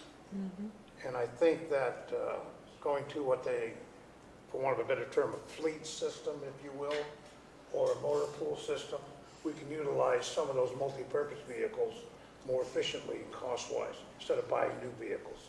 I would agree with Supervisor Kearney's suggestion. I think it's a really good idea. Well, we got a year to make it happen. It's not like we're saying, get it done by September. And maybe next year, when we do this, we Placing won't the have whole any fleet cars for that we building need. department, that's great. I'm sorry for chuckling, but this has been On the agenda for a lot. This has been discussed for 30-some-odd years when the Well, maybe- automobile was first probably. That's a long time. Hopefully, we will get it done this year. That would be really good. Well, you know, really, other than law enforcement vehicles, most of them are pretty interchangeable, I would assume. And you're gonna tell them. It will be a some good reason why topic they're for wrong. next year. I think that it's a much broader discussion because we're talking different funding sources for different vehicles. Yes. But it could be a very lengthy discussion that we can have with the board and look at all the ramifications and parameters going forward. I think it'd be a really great discussion for a study session. I won't forget it. Actually. Yeah, I would agree. I'll Give it make another shot. I'll make a motion to approve.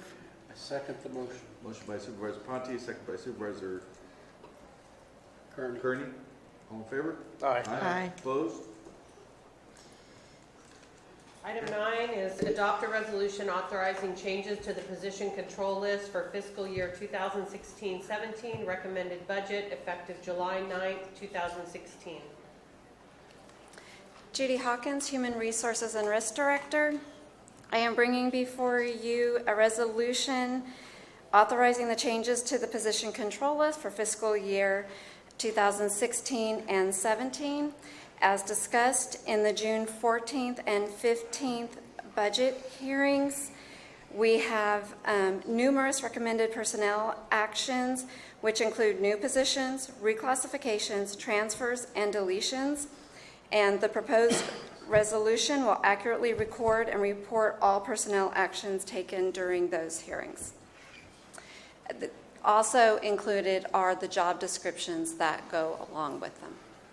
Now, this is barring the ones that we've, This is only the approved and added the positions that you recommended adding to the position control list. So this includes the positions that, it's not part of the resolution, but the budget includes the 4 positions that the board approved in May, 2 of which were sheriff deputies and 2 were code compliance officers that were related.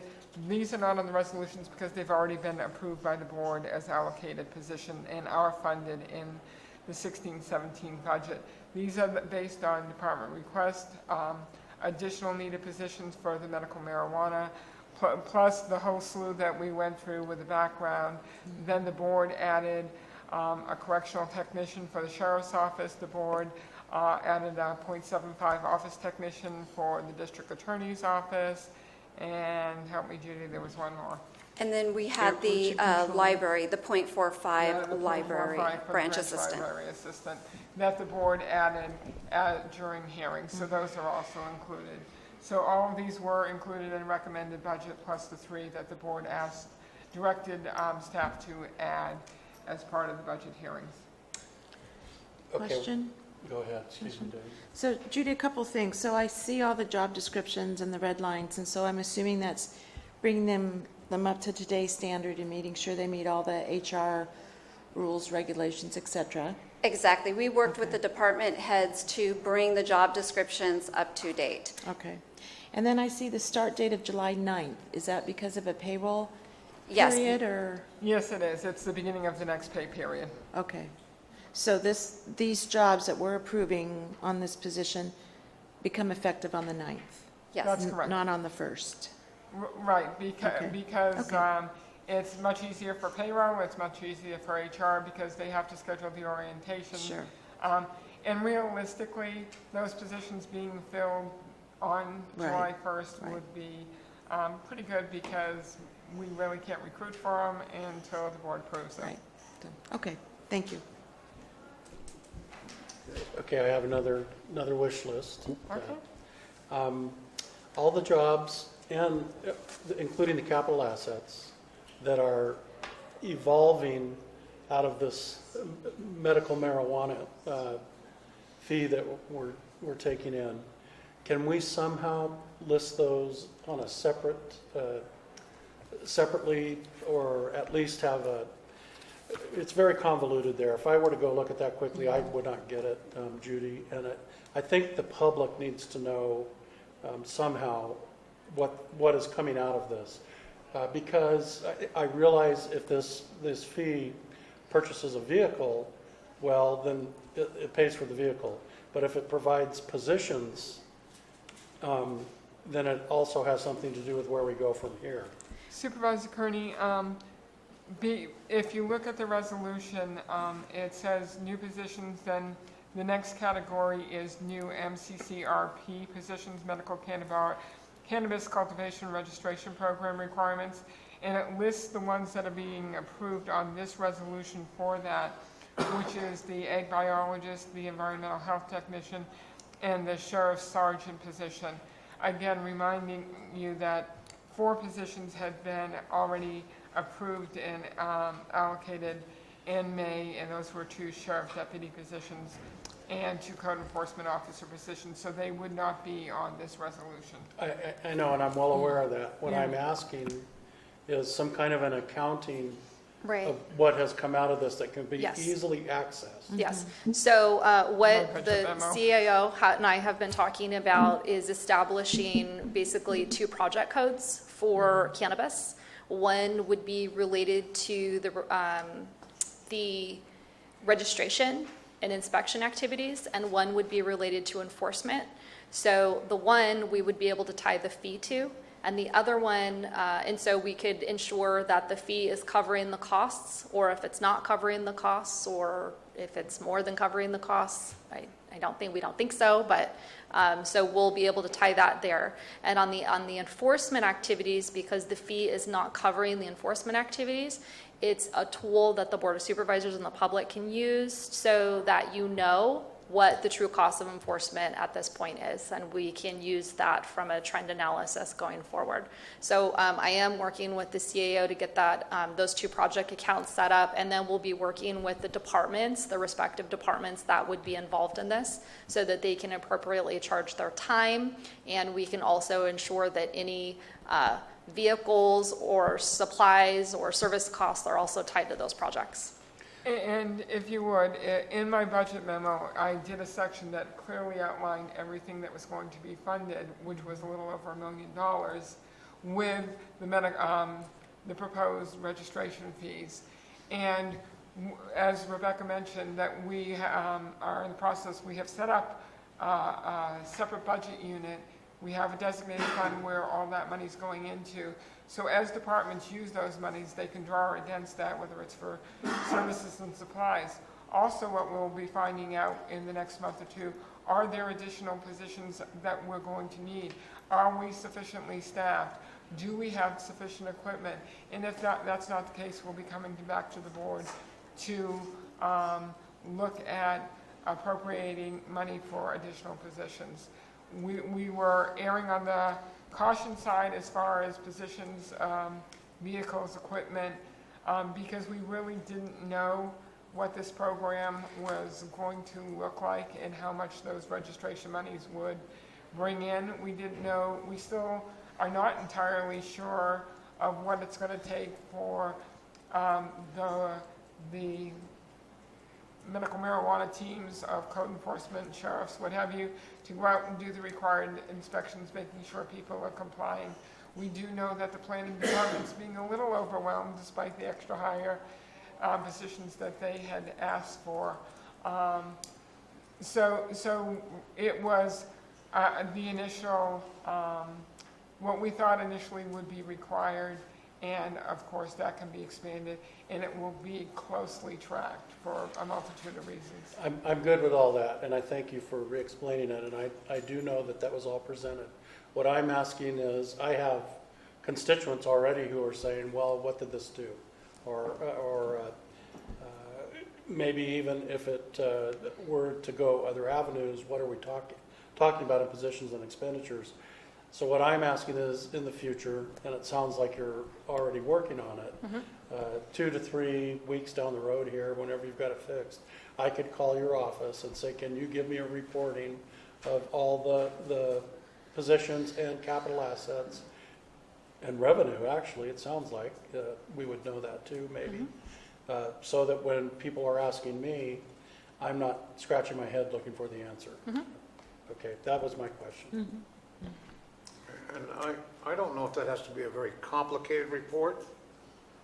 It's not. We're setting up a project ledger underneath the general fund. And basically so it's code. it's a code. And so it's a project code. And we're going to set up 2 separate project codes, one related specifically to registration and inspections, and one related specifically to an enforcement. So that you have an idea, if that tax passes in November, how much of those taxes are going to need to be used for the enforcement piece of it. Okay. Well, go ahead, Mike, I'm sorry. And I just want to make sure that we're all on the same page. I understand Lieutenant Hubbard is here from the Sheriff's Department. I understand that there are procedures for tracking our activity right now, and that's going to be shared in this report. Is that correct, Lieutenant? My understanding, correct. I didn't understand you, sir. It's my understanding that's correct. That's a different division, but that's what I understand from the Okay, thank you. And we're asking all departments to track their costs so we are aware. And whether it's the deputy that's standing next door as registration process is going on, or whether it's the ones that are going out with code enforcement to ensure that everything is appropriate.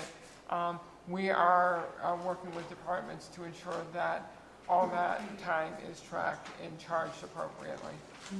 Thank you. And so, on that, I would ask that we discussed this earlier about having another meeting with the sheriff to make sure that he's getting everything that he thinks he needs to be able to provide the support for this. Also, I would like to see a fire marshal inspection because of, on regular, we have to do it. When we did the jail, we had a fire marshal come here and inspect us. And I think that it would be appropriate to be able to, especially with the indoor stuff, that a fire marshal get involved in that, and we could fund that through this. I think, and I think once registration ends on June 30th and we really have a better understanding of how many commercial cultivations that have registered and what the process is that the Sheriff's Office and Code Compliance and Ag and Environmental Management have looked at, I think we bring the parties together to determine have a better idea of what the full needs are and return to the board with those requests. Yes, and what I'm saying is the fire marshal should be a part of that. I heard that. Thank you. Okay. Any other comments? No. Comments from the public? Al Segala, Taxpayer Association. This is a pretty major event in our county, maybe in the state. And even though it would cost more to get complete information about what's going on, it may be worthwhile to allow better decision-making in the future. One of the things that I think that would be good would be for the Sheriff's Department to step up. It's keeping track of crime statistics. You may need to have a category that relates to some of this. For instance, there is a budget category for enforcement of the ordinance, but that doesn't cover expenditures that the Sheriff's Office may have in covering disputes between neighbors or even theft of marijuana on property that's licensed. And so if the sheriff can be encouraged to bump up its record keeping a little bit more, so we can develop a pattern as to what's happening as we go ahead in the coming years. Another thing that has an effect is land use. We live in a world of property taxation by ad valorem taxation. It means according to value. All right, if we have commercial grows that are not, I don't say black market, but are not officially identified as commercial activity, but now are, what effect would this have with the assessor? Would the assessor, who's required to assess this property, need to take into account the activity on the property and also use a factor that they call capitalization? In other words, the value of the property is essentially what it produces. Property that produces a lot of money is worth more. Property that produces less money is worth less. This will have an effect on taxation in our county and on county income. 15 seconds. Depending on the extent. Another thing we probably want to know is how many properties have been discontinued activity of this nature because of the new ordinance. It's good to know that as well, because that also has an effect not on property taxation, but on the economy as it relates to cannabis. Thank you all. Thank you. Dennis Hubbard, Sheriff's Office. To relieve Mr. Gatsagali's concerns about the record keeping, the Sheriff's Office has been for several months tracking all disturbances, any kind of calls for service whatsoever that's marijuana related. So we are already in place in that. It's been for some time.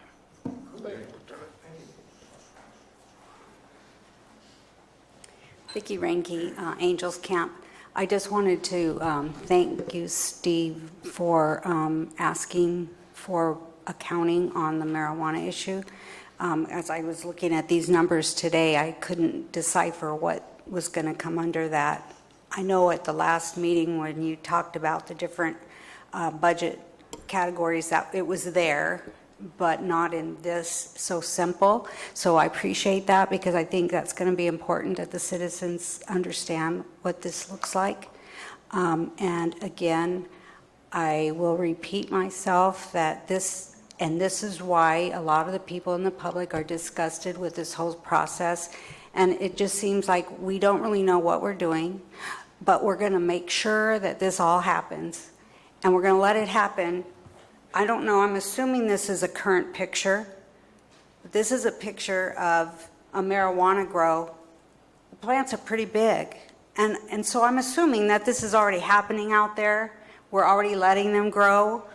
And anyway, I just can't help but say that one more time. This is the most disgusting process I've seen in this county, to allow what a lot of people that live here do not want in this county, and that's commercial growing of marijuana. So anyway, thank you, Steve and Michael, for your support on this. And hopefully going forward, we'll see accurate information and that we as public can understand what's really happening. Thank you.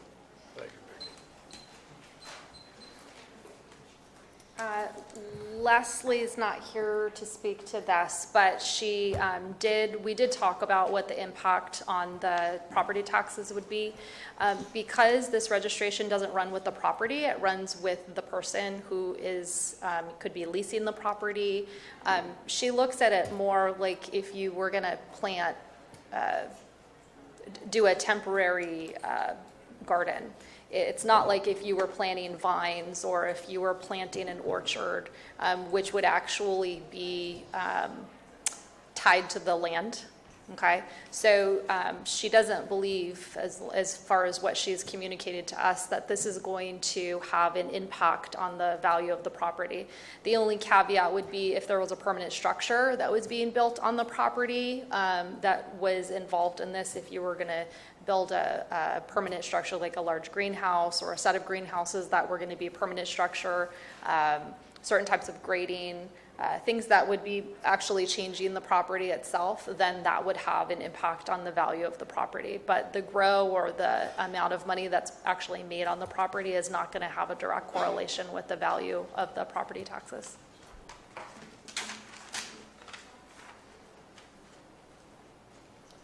Hello, Mark Bolger, Calaveras Cannabis Alliance. I'd like to reiterate that our industry is in full support of transparency. We do need to document what the county and the taxpayers are putting towards the enforcement of this industry. We're 100% behind that.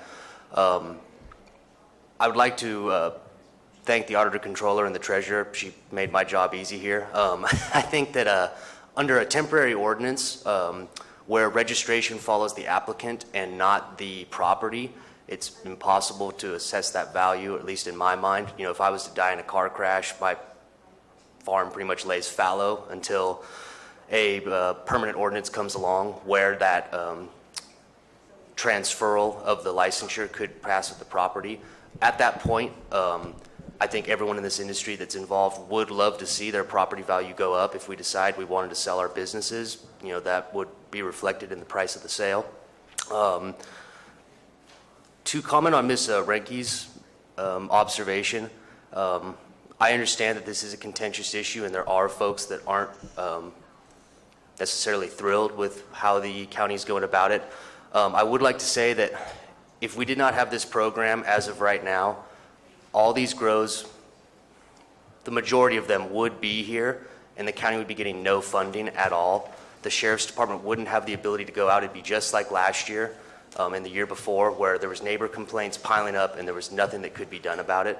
So again, I think, you know, there's room for, you know, dissent on morality or disagreeing with the land use of a certain individual's property.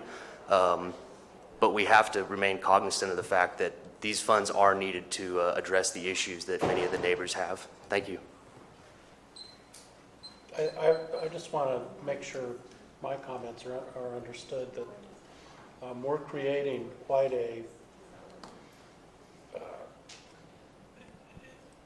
I don't want to say a bureaucracy because that's got so many other connotations to it, but a system connected to these funds. And I just want to make sure we know what they are, because it really has a lot to do with how we create this going forward. And we will be tracking this closely and providing the information on an ongoing basis to the board. Thank you. And I also want to reiterate a little bit of what Chair Edson said.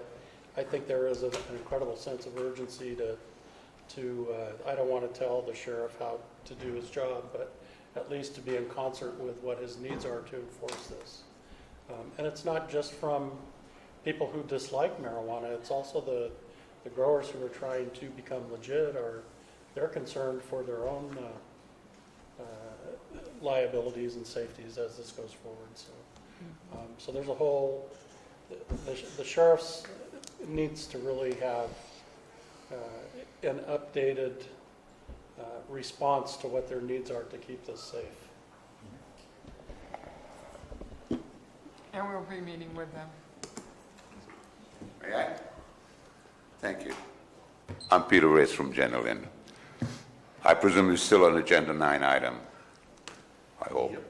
Thank you. Okay. What I have requested that you might consider is that this is really nice on these positions and all these codes, range, time, units, etc. For me to really appreciate all the hard work that staff and everybody else, public employees, doing, I like to have a real number on, not just a code. So I can take a look at it and I said, hey, there's a certain spot, hey, that poor person only made $200,000. So I can really appreciate the sacrifices. And another thing, a little comment, folks. Maybe your memory is a little short.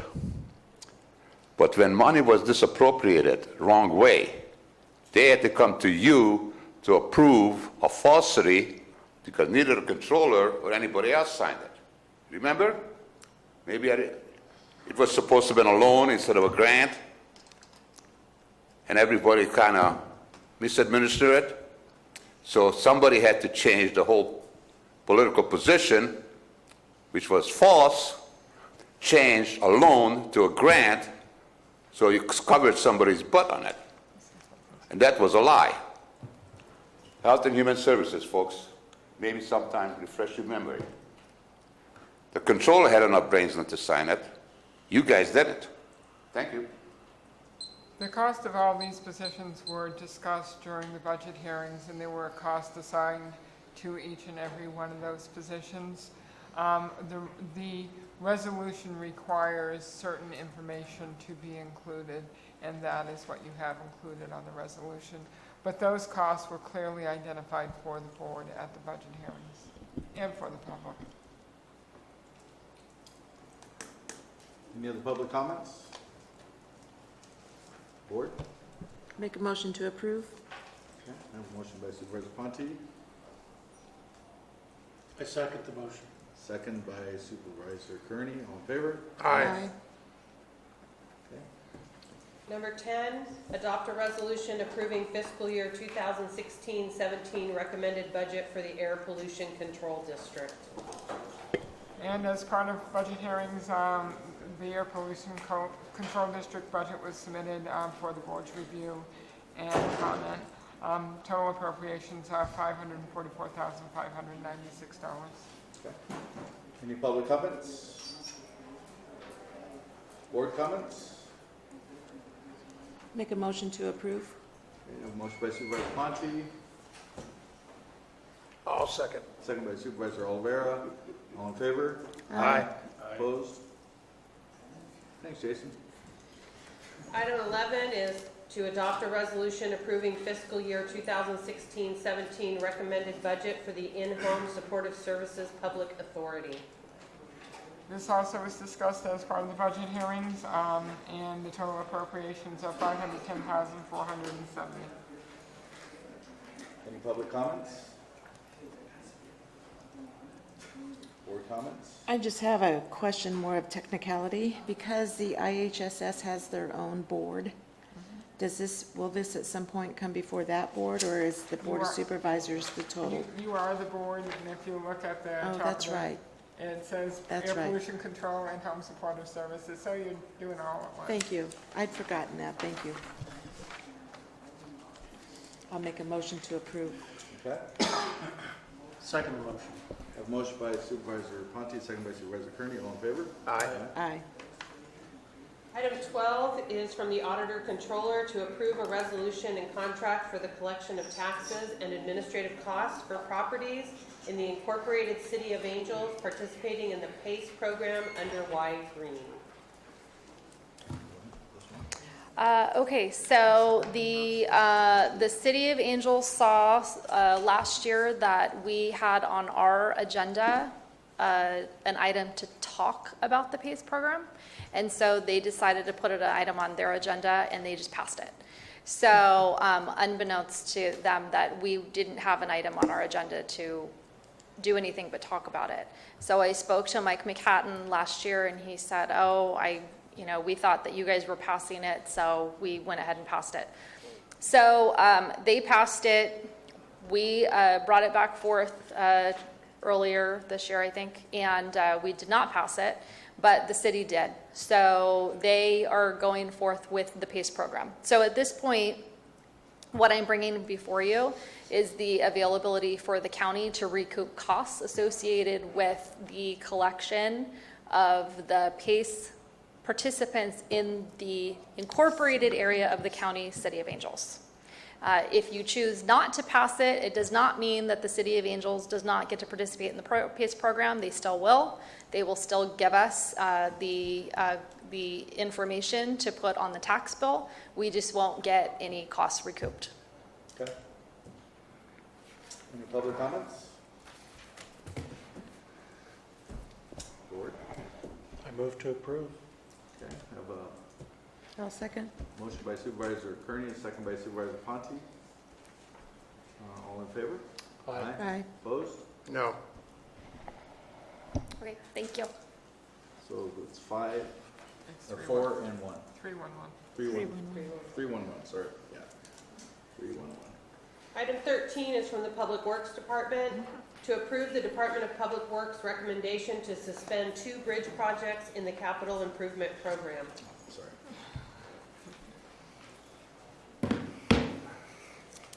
Jeff Krovitz, Public Works Director. This item requests Board of Supervisors approval to suspend 2 of our current 14 bridge projects. The primary reason being that they have been on the books now for approximately 7 years. We have not progressed on them, and within another 2 years, they will become subject to the 10-year rule, which says that we have to reimburse all expenditures to date because we haven't made progress. If we suspend them now, they can be rehydrated in the future. I do have to warn you that the HBP, the Highway Bridge Program, is changing as of October 16th of this year, wherein what's considered functionally obsolete, that means that the bridge is too narrow, or the railing on the bridge is no longer meeting criteria, will not be subject to HBP funding. That's not the case with either of these 2 bridges. Both of these bridges are, one is considered structurally deficient, the Rolary Bridge. It does not service any parcels.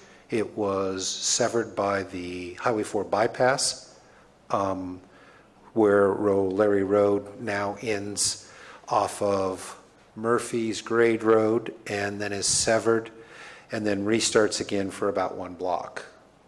There is one house on not crossing the bridge. So that bridge is really low priority. I have talked to Angels Camp because it is very, very close to their sphere of influence within a couple of 100 feet. This is the bridge on the east side of the senior center up on the top of the hill, if you're aware of it. The second one is one of the 3 bridges along Dogtown Road. This one is also structurally deficient so that it would be eligible for future consideration. Both of them would be eligible. At this point in time, it's mostly a staffing and scheduling issue. Questions on this? Nope. Any public comments? I have a question. I'm Peter Reyes, General. Was there money accepted for this program? Has any taken? And how much we're going to have to give back and to who? That's all. Okay.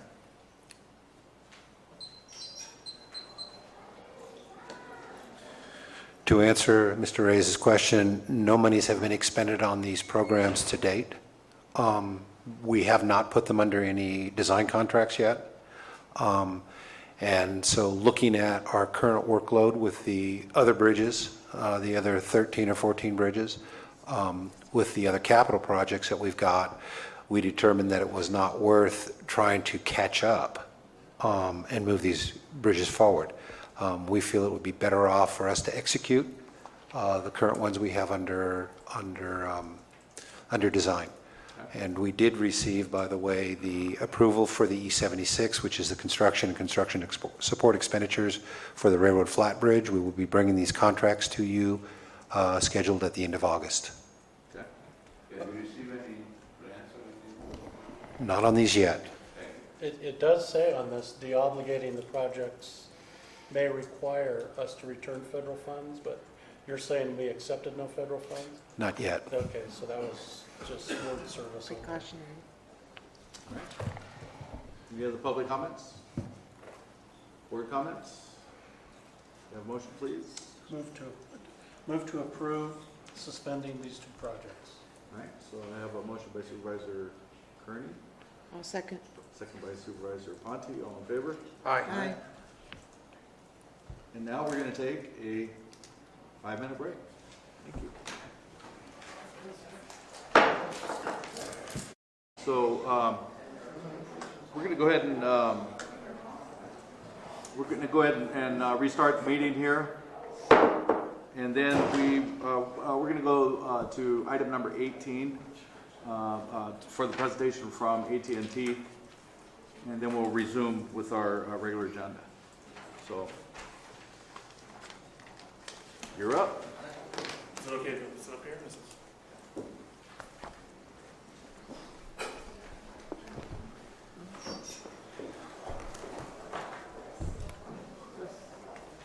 On the top. There you go.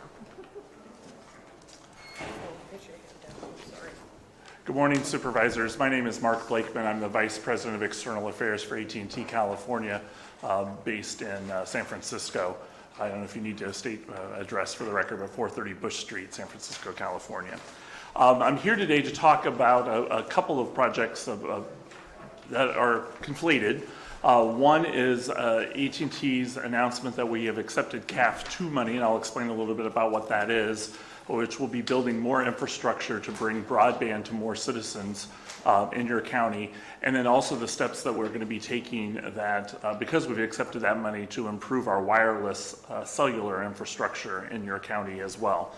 So quickly, what is CAF? The Connect America Fund Phase 2 was a plan adopted by the FCC that was a reform of the existing Universal Service Fund and the inter-carrier compensation funds. But essentially, if you think of what President Roosevelt did during the ends of the Depression to create the WAP and the work projects to build bridges and highways, the same thing that President Obama did to build infrastructure, but to build telecommunications infrastructure to bring broadband to unserved and underserved areas across the country. And the FCC analyzed every census block in the country, and they identified whether that census block lacked broadband access at a minimum of 10.1 megabits per second speeds. Census blocks that lacked the infrastructure were categorized based on the cost to build the requisite infrastructure, and areas were either deemed eligible for CAF 2 subsidies or labeled extremely high-cost areas, and the FCC has announced that they will deal with those areas at a later point in time. The next slide, broadband obligations. So if you accept it, if a company takes these subsidies from the federal government, they have to meet or exceed speed of at least 10 megabits per second down, 1 megabit per second up. They have a latency of 100 milliseconds or less round trip. Additional minimum usage allowance of 150 gigabits per month, and the rates have to be comparable to what fixed wireline costs are in the urban areas for the same level of service. So we can't charge 2x in Calaveras County what we'd be charging in Fresno or Sacramento or San Francisco. And at bare minimum, we would have to be below the FCC annual rate benchmark, which right now is $72 a month. But I can tell you that in a lot of areas in California, we're much below that. And then we must have specified deployment milestones. So we have to build out 40% of the subsidies by the end of next year, 60% by the end of 2018, 80% by the end of 2019, and have the build done in 2020 unless we can demonstrate that there's some extenuating circumstances and we can ask for an additional year to build out that last 20%. The other obligations that we have is we have to continue to offer the voice service. We have to continue to participate in Lifeline. We are required to bid on all E-rate RFPs in the census blocks. And we're subject to annual speed and latency performance testing, and we have to do at least one audit per state during the funding term to ensure that we're meeting those obligations. We are able to build, and when I show you the maps of where our build plan is, this will become more clear, but we are able to build and serve people in the extremely high-cost census blocks if we want, but we can only use CAF 2 subsidy dollars. So in the future, if the federal government says if you build in these areas, you get a bigger subsidy, we can't go after that money if we've already built there. Initially, any incumbent local exchange carrier was allowed to accept these dollars, and they had to accept on a state-by-state basis. So where AT&T has been declared the incumbent telephone provider in California, which in parts of Calaveras County we are, we would be eligible for that funds.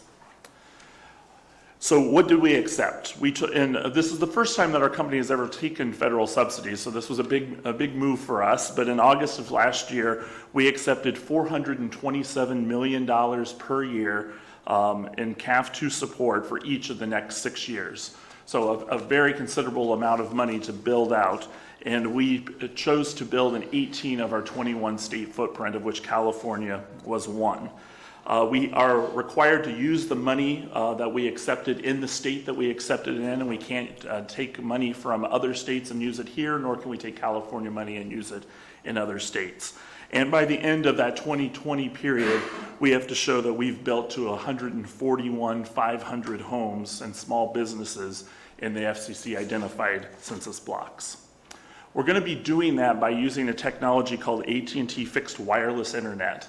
So while this is meant for our home phone wireline customers, we're going to be using a wireless product and a fixed product. So while a cellular phone is transient, you can carry it with you and use it wherever, the fixed wireless will only be able to be used at the home that it's built towards, and only that home. We'll be using this, and we are required nationwide to build out to about 1.1 million homes, of which I said 141,000 plus are here in California. And we anticipate that we'll be able to support the FCC requirement, but likely exceed the 10.1 requirement that we have. And then we will also have the ability to bundle with other products. We recently purchased DirecTV, and with your existing voice service that you have, that you could bundle it to get bigger savings. The service will require the installation of a small wireless antenna at the customer premise, and that will connect to a wireless router in your home. And on the next slide, you can see what that looks like. So that we affectionately call it the pizza box on the left, a small antenna that would be either on your home or outside your home that would connect through wires that we would install into your home, into one of these wireless gateways. And then it would provide wireless internet and voice services within the home. We're going to be doing this to build the infrastructure to make this work in three different ways. One, where we already have AT&T antenna in your county, we'll be putting additional equipment to serve the fixed wireless product, which will use its own spectrum, the WCS spectrum that we'll be using. That's one method. The second method is that we'll be adding fixed wireless and LTE, so both cellular, your cellular phone that you would have, and that's where the twofer comes in for Calaveras County, where we're not only going to be improving the wireline access to broadband, but we'll also be improving your cellular service in your county. And we'll be doing that on existing third-party cell sites. So there may be a microwave tower owned by one of our competitors or by the county or by another entity that we might seek to put additional equipment on their tower. And then the third way would be erecting our own new towers or cell sites. And when we did that, we would be putting not only the fixed wireless infrastructure, but also LTE cellular infrastructure to improve your cellular capability. Just a quick few examples of what that looks like. So this first example would be an existing cell site. And then if you look at the next slide, in the upper right-hand corner, we've modified some antenna. They're just a little bit bigger. It's fairly de minimis, but if you want to toggle back and forth, Julie, if you can do that, where you can kind of see in the upper right-hand corner the difference of those antennas. So that's one method that we'll be using. And if you go to the next slide, Julie, I purposely picked not the most attractive cell sites to show you because I wanted to be realistic and you to see what the upgrades are going to look like. But on the next slide, again, we've added some additional antenna. In most cases, we're taking down an existing antenna and replacing it with one that's just a little larger. And then on the next one, you can see in the upper left-hand corner, and then the next slide where we've had to put some additional equipment. So those are some various ways that we have upgraded existing cell sites. And then this is a third-party carrier, so I'm not sure if this is a Verizon or a Sprint tower, but it's an existing tower here in California. If you go to the next slide, Julie, we would put in a whole array of antennas for both wireless and the fixed wireless service below. We have to maintain a 20-foot separation from another carrier, so that's why it's 20 feet below the other one. But this is a full cell site with 3 sectors going in 3 different directions with both wireless cellular, the LTE service, as well as the new fixed wireless that we're offering. And so we've already investigated, our engineers have already looked through Calaveras County, And we have found which of our existing cell sites we want to use to put additional equipment. And we've also found the census blocks where we believe that if we put a new site in each one of those census blocks, it will allow us to serve the maximum number of people in Calaveras, eligible people in Calaveras County. Of course, topography, elevation, environment, the distance and the density of the homes from the cell site are all factors that we have to factor in. So when you look at this on the flat map that I'm going to show you, you may say, well, why are these so close together? But if there are huge hills and valleys that separate these, that's the reason why we've picked the sites that we've picked. And I just would remind you that even if we move a cell site as much as 100 feet, it could drastically impact the service area that we have. So we've gone on and picked existing census blocks where we think we can get the maximum amount of coverage. It doesn't mean we have to build there, but if we build there, we can get the maximum number of homes served. So what does this mean to Calaveras County? And so if you look at the map now, the area that is orange is the area where we are the ILEC, we're the incumbent local exchange carrier. This is the area that the CPUC, the California Public Utilities Commission, has said we have to provide telephone service in those areas. The other areas would be covered by other, like Volcano or maybe Frontier or some other telephone companies that would serve that area. You go to the next slide. You can see the green hash marks. Those are the census blocks that are, and I apologize if it's hard to see, but I think you can make that out. But the green area are the census blocks that are CAF2 eligible. So households that are in that area are the ones where if we take the subsidy, we have to build the homes in that area. So that's the geography that we're working with. Some census blocks go into other people's territory, but we didn't want to alter those census blocks. So you can see like the one just south of Valley Springs bleeds into another area, but we're just talking about the area in the orange. And then if you look at the darker orange, those are the extremely high cost areas. So we can use our CAF2 subsidies to serve households in there if we choose, and we can, but we're not required to. So anytime there's an opportunity where we can, we will, if it's going to make sense to serve that area. So there's some areas in those dark orange areas that will pop up.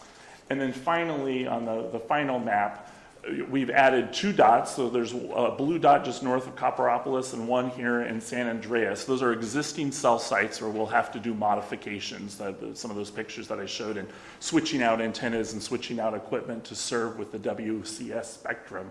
Those are shown there. And then the darker garnet or red sites are those census blocks that are where we think if we build in those areas, we can get the most coverage. And I would point out, because some of these census blocks are small, so there's one here, a second one here, a third one here, a fourth one, a fifth one, 6, 7, and 8. So in those 8 sites that we would build new cell towers and build new cellular technology to improve the wireless service that's there now. So if you look at the Mountain Ranch, an area devastated by the fires of last year, as I know you're all very familiar with, we brought in temporary facilities for the first responders to use that. And then those temporary facilities went away once the first responders and once FEMA moved out of the area.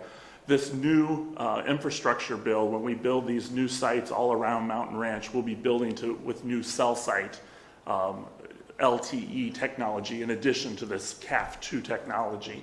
So you're going to, as I call it, the twofer. You get both. You're going to get improved cellular service in an area where the cellular service hasn't been that great in the past, and the residents that live there will have an opportunity to get a fixed wireless product that will bring broadband into their homes where they either have not had it before or have not been able to get it at an affordable rate.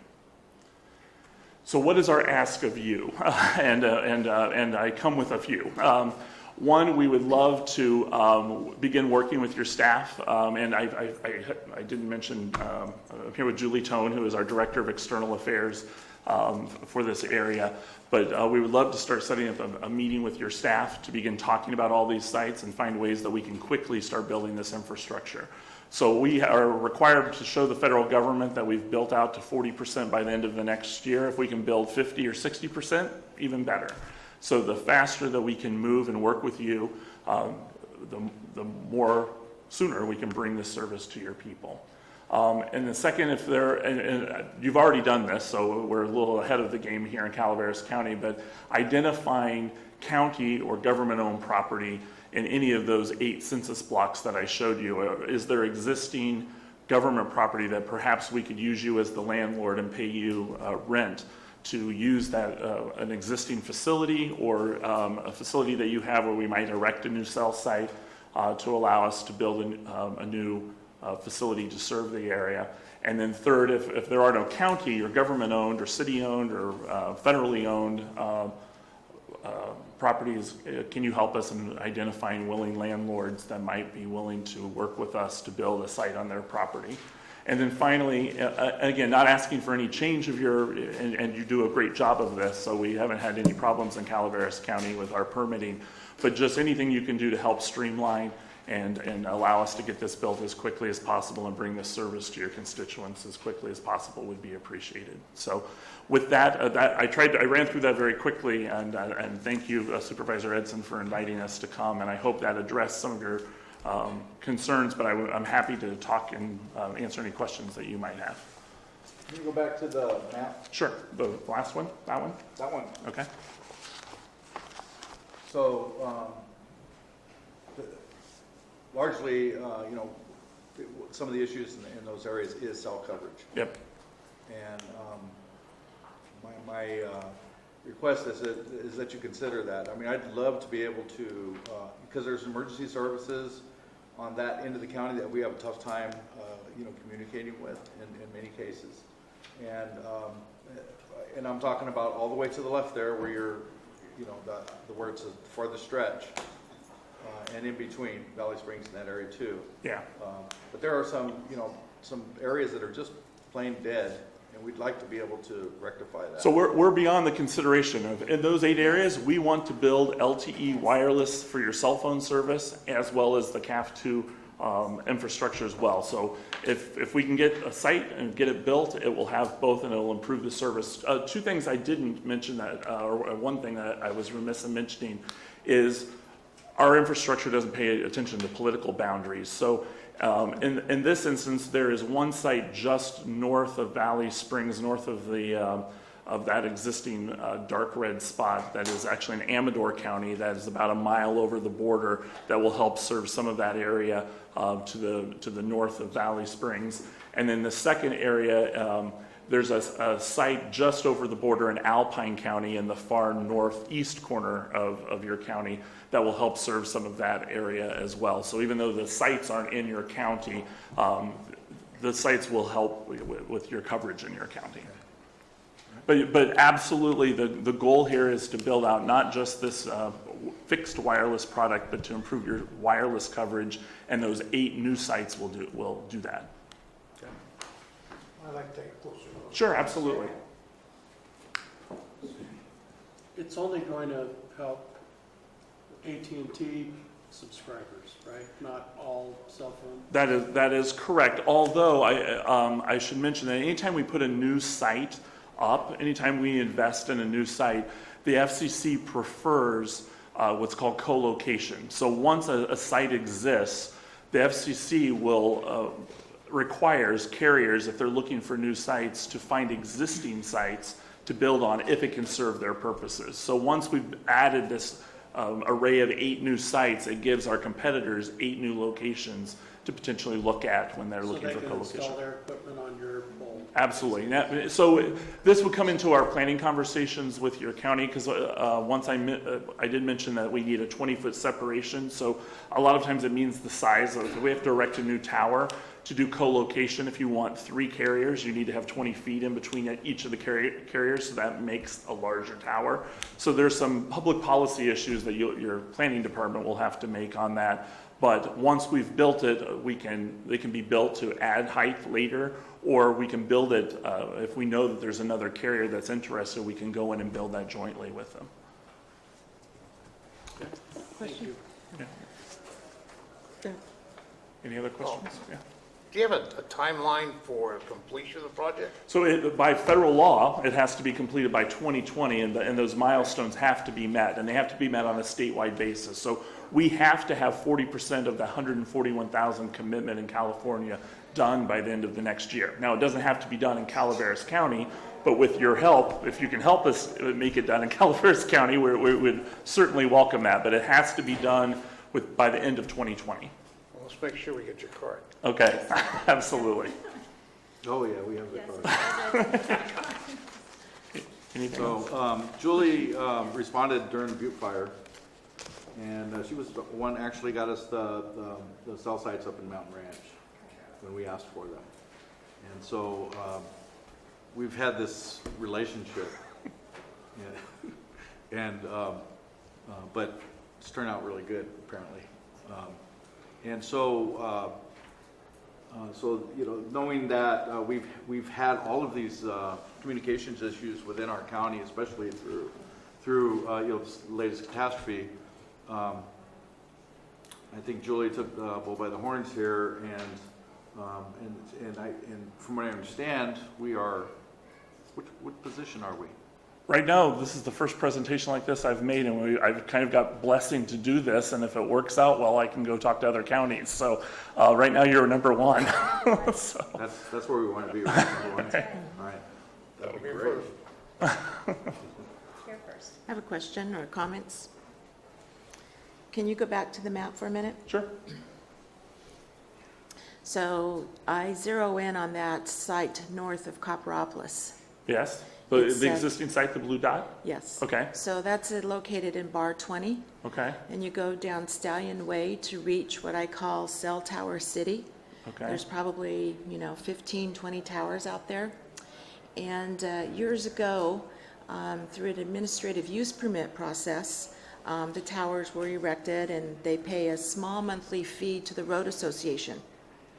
And over the years, as technology changes, what used to be maybe once a quarter trip is now 10 to 20 trips a day down Stallion Way. The county's been unable to change that administrative use permit, so the cell towers in general, AT&T, pay a very, very small fee to the road association. And so that site is a huge communication tower for all of Calaveras County and a region approach for airports and all sorts of other communication for a very regional catchment area, you might say, not just for Calaveras County, but it is critical to the county. Okay. So I would ask if we could go to the next slide. Which one? The next slide, The going asks? forward, the ask. Yeah. That's number one on my list. Okay.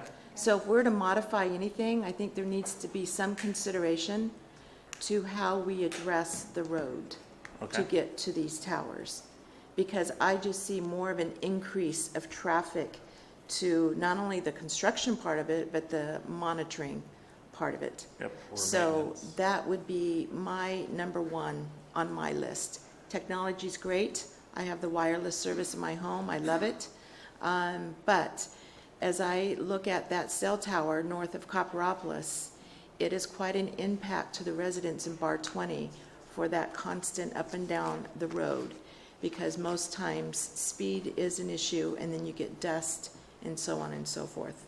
So county staff, AT&T, hopefully when we look at that, we can look at that administrative use permit and see if there's anything in there that can be modified to help adjust the fees being paid accordingly for utilizing that particular road. Sure. Thank you. Or at least to mitigate the impacts that that probably we haven't been able to. Help me understand, is this a private road association or a county road association, or might it be that if we build other sites in other parts of the county that there are other road associations that we would have to be dealing with? Are they individual or is it a county-wide? No, they're individuals. Okay, all right. So that's the one that highlights, because it is the largest amount of cell towers in one particular area of the county. Right. And it is a very regional approach to communication. There's just more than AT&T up there. Right. CAL FIRE, airport, water districts, I mean, the list goes on and on. Understood. But We can certainly take that under consideration. Thank you. All right, thank you. All right. Any comments from the public?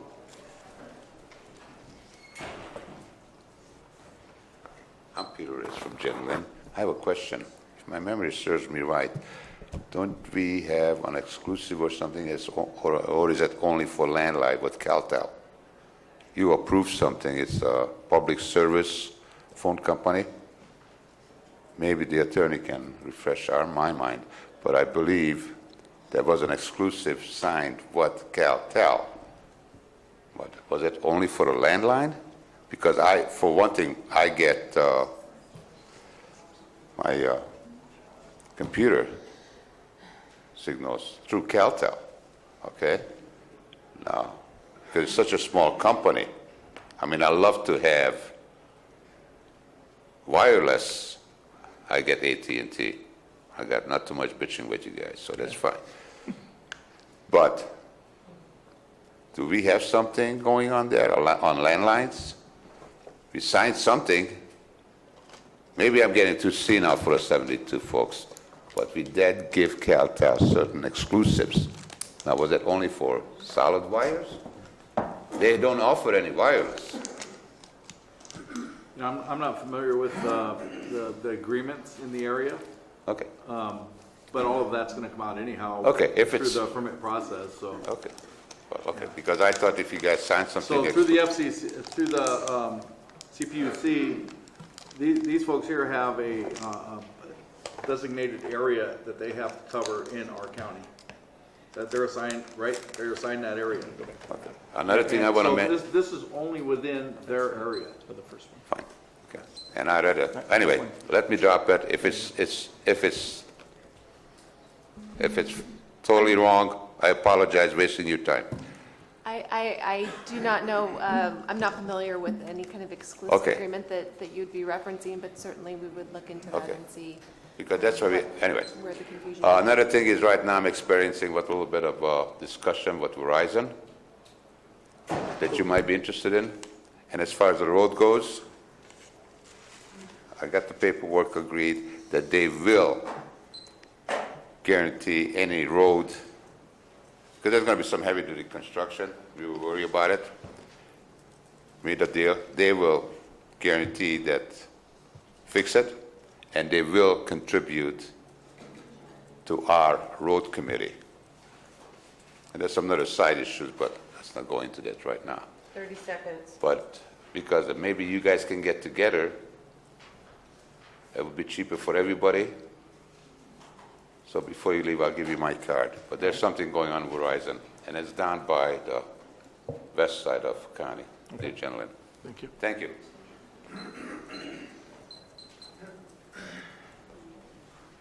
Hello, I'm Rosemary Wilson, and I'm a former resident of Mountain Ranch.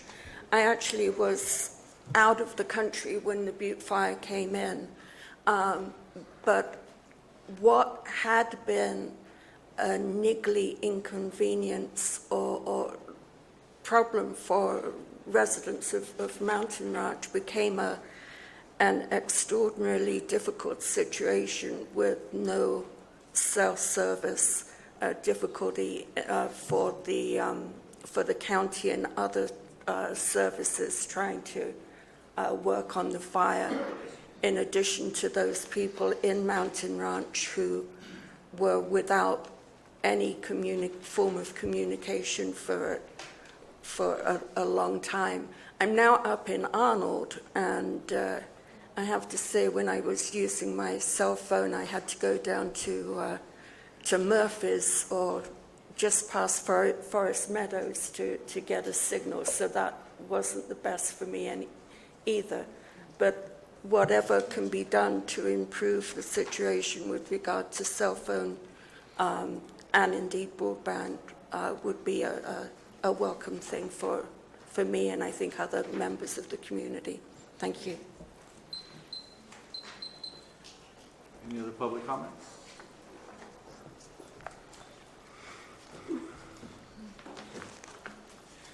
Jeff Krowitz, Calaveras County Public Works Director. How you doing? Good, how are you? Thank you. I fully support Supervisor Ponte's comments on the need for participation in ongoing road maintenance. We all know that during construction, your contract would have responsibility for any damage done to private property. Question I have for you on another subject is, do all these cell towers require generator backup? Through the chair, am I able to answer that? Oh, yeah. Yeah, all of our cell sites by FCC requirement have battery backup as well as generators as well that can be fueled if need be, or have a plug-in for a generator if need be, depending on the site that it's at. Okay. So that we're required to do that by federal standards, and we actually exceed the federal standards on all of our cell sites. Because many of your cell sites are not going to have grid power. Well, we would have to bring all of our, power has to be brought to all of these sites. So, Okay. So that's part of the building of a new cell site, is that we would have to bring one fiber optic technology as well as general power to the location. Okay. Last question is right before the fire, and Julie, you're Julie? Yes. Hi, Jeff. You were in the process of doing a fiber optic extension line out Whiskey Slide to the church, and it kind of got interrupted by the fire. Are you going to continue that one, reconstitute that project? Do you know? That's something we'll have to come back with and provide that information when we need, and we can talk further about that when we have our construction and engineering team with us. All right, thank you very much. Okay, any other public comments? All right, so I think what a lot of people don't know is up through past Jesus Maria, and I'm not sure how far past, but AT&T did install fiber when they were restringing their lines up there, and instead of the copper. So they brought up some the high-speed capabilities up into those areas. And so you said that also that each of these cell sites are going to have to have fiber to them? Yes. So all of our AT&T cell sites, well, let me correct that. We either have fiber to them or shoot microwave to them and bring fiber to another location. So the map's not up there, but some of them are very close together. If we can send fiber connection to them, great. If we have difficulty doing that because of terrain and we can do it via microwave to shoot the signal, we can do that on certain distances. But for the most part, we prefer fiber, and the goal will be to bring the fiber to as many of these as possible, as well as electric power. Okay. None of our cell sites work off of a generator or a battery. That's only for emergency purposes. So they all work off of electric power, commercial power. So I understand you haven't selected, you're going to make 3 new site towers? Say that again? We're going to be installing 3 new site towers somewhere? There are 8 that we're looking to install in Calaveras Do you have County. any, and I know it's kind of a preliminary question, do you have any designated for the Highway 4 corridor, Arnold area, down up through there? Let me look on the map real quick. There is one cell site right on Highway 4, just east of Angels Camp. Okay. And there is another site in Alpine County at the top of the county on 4 as well. And then there are 2 sites just north of Route 4 in Angels Camp in the Mountain Ranch area that are probably, I don't know, 2 to 3 miles from Route 4.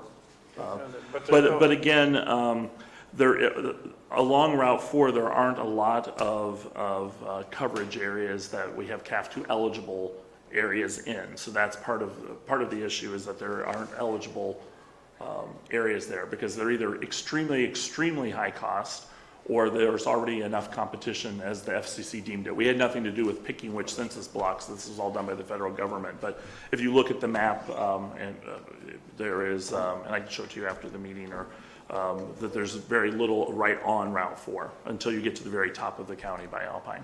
Are you mentioning to be using competition's towers also? If they exist, and not just competition, but if there's a fire tower, an airport tower, or a police tower, any kind of anything that gets us the elevation that we can use, if that's available to us, we'll consider that as well, as long as it's in those census blocks where we can get the maximum coverage. And that would be the next step, to sit down with your staff and really start doing the nitty-gritty of identifying where can we find locations in each one of those census blocks. That'd be very helpful up in that area. Yeah. Your cell service for AT&T kind of stops right at Murphy's. Right at the end of Murphy's. Right at the end of Murphy's, and we have an existing tower, I understand, just going in with your competitor Yeah. That would service that dead area between Bear Valley, which is the more eastern tower, to Angels Camp area. That would make a lot of people in my district very happy. Well, Especially our we certainly family. know that our cell coverage wasn't optimum before the fire, and then I think it was exacerbated by the fact that we brought in temporary facilities that really heightened our coverage for the period that those temporary facilities were there, and then when they went away, it was kind of like, now that we've given you a taste of what a good cell coverage is and take it away from you, it didn't make a lot of people very happy. So I am very pleased that this build is going to help ameliorate that situation by building a substantial number of towers, particularly in the Mountain Ranch and in that area where there frankly is not any wireless cellular coverage right now. One of the unique situations we have in my district is we have quite a large transient occupation, or transient population coming up, second homes, things of that sort, a lot of visitors from the Bay Area. And our biggest complaint is I have no AT&T service. Right. So this would be a great boon to our district as far as your internet services and your mobile phone. As far as I'm concerned, it can't happen fast enough, and I hope that you echo me those comments, and we would love to work with you to get it done quickly here in Calaveras County. We'll be waiting. Great, thank you. Great. Thank you, I'd Supervisor. also like to thank Chris Wright for working with us this whole time.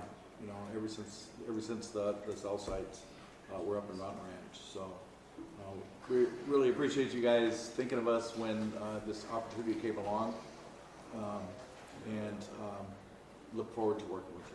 Great, thank you, Supervisor. Thank you all. Thank you. I was serious about those cards. Thank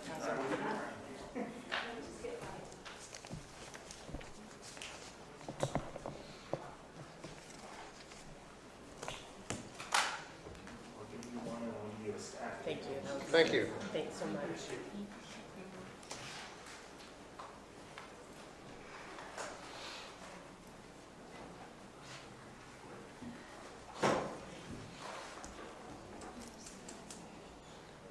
Thank you very much.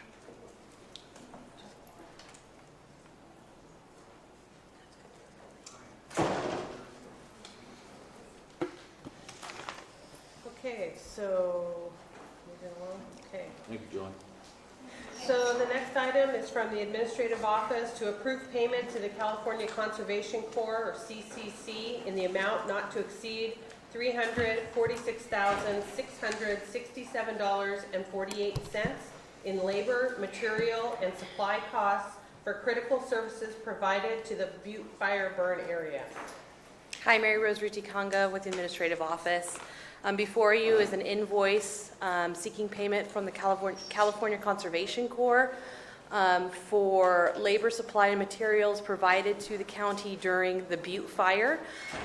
We signed an agreement with the CCC on October 19th, and they provided services to the county until November 29th.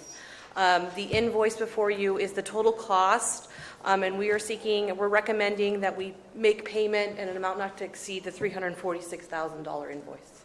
I do want to mention one thing. Mary Rose has been working with the CCC to try and reduce some of those costs as far as what was additional equipment and services. So the invoice is for that amount, but we're hoping that the final number will be actually less than that. Okay. Question. So if we go ahead and honor the invoice, pay $347, and that comes back with a discounted figure, is that going to be a rebate from CCC? We're not going to pay the invoice until the term is agreed upon between the county and the CCC. I actually have a call out to them. We're going to be finalizing the numbers tomorrow, but we wanted to make sure we got this in before the end of the fiscal year to be able to have the payment authorized by the board as it exceeds Shirley Ryan's authority to sign. Okay. Any public comments? Okay. Board comments?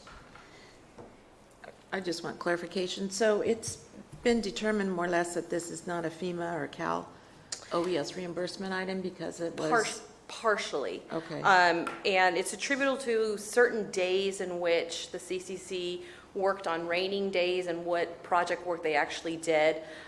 If you looked at the staff memo, it discussed some of those days was attributable to soil erosion and flood mitigation. Those are not eligible costs under FEMA or CDAA. So those costs, and we've estimated those to be about 12 days worth of work, about $91,000 could potentially not be eligible for FEMA reimbursement. Okay, so that will then come out of Public Works Yes. fund cost? Is that a general fund cost or a specific Public Works? That is a Public Works fund cost, not a general fund cost. Okay.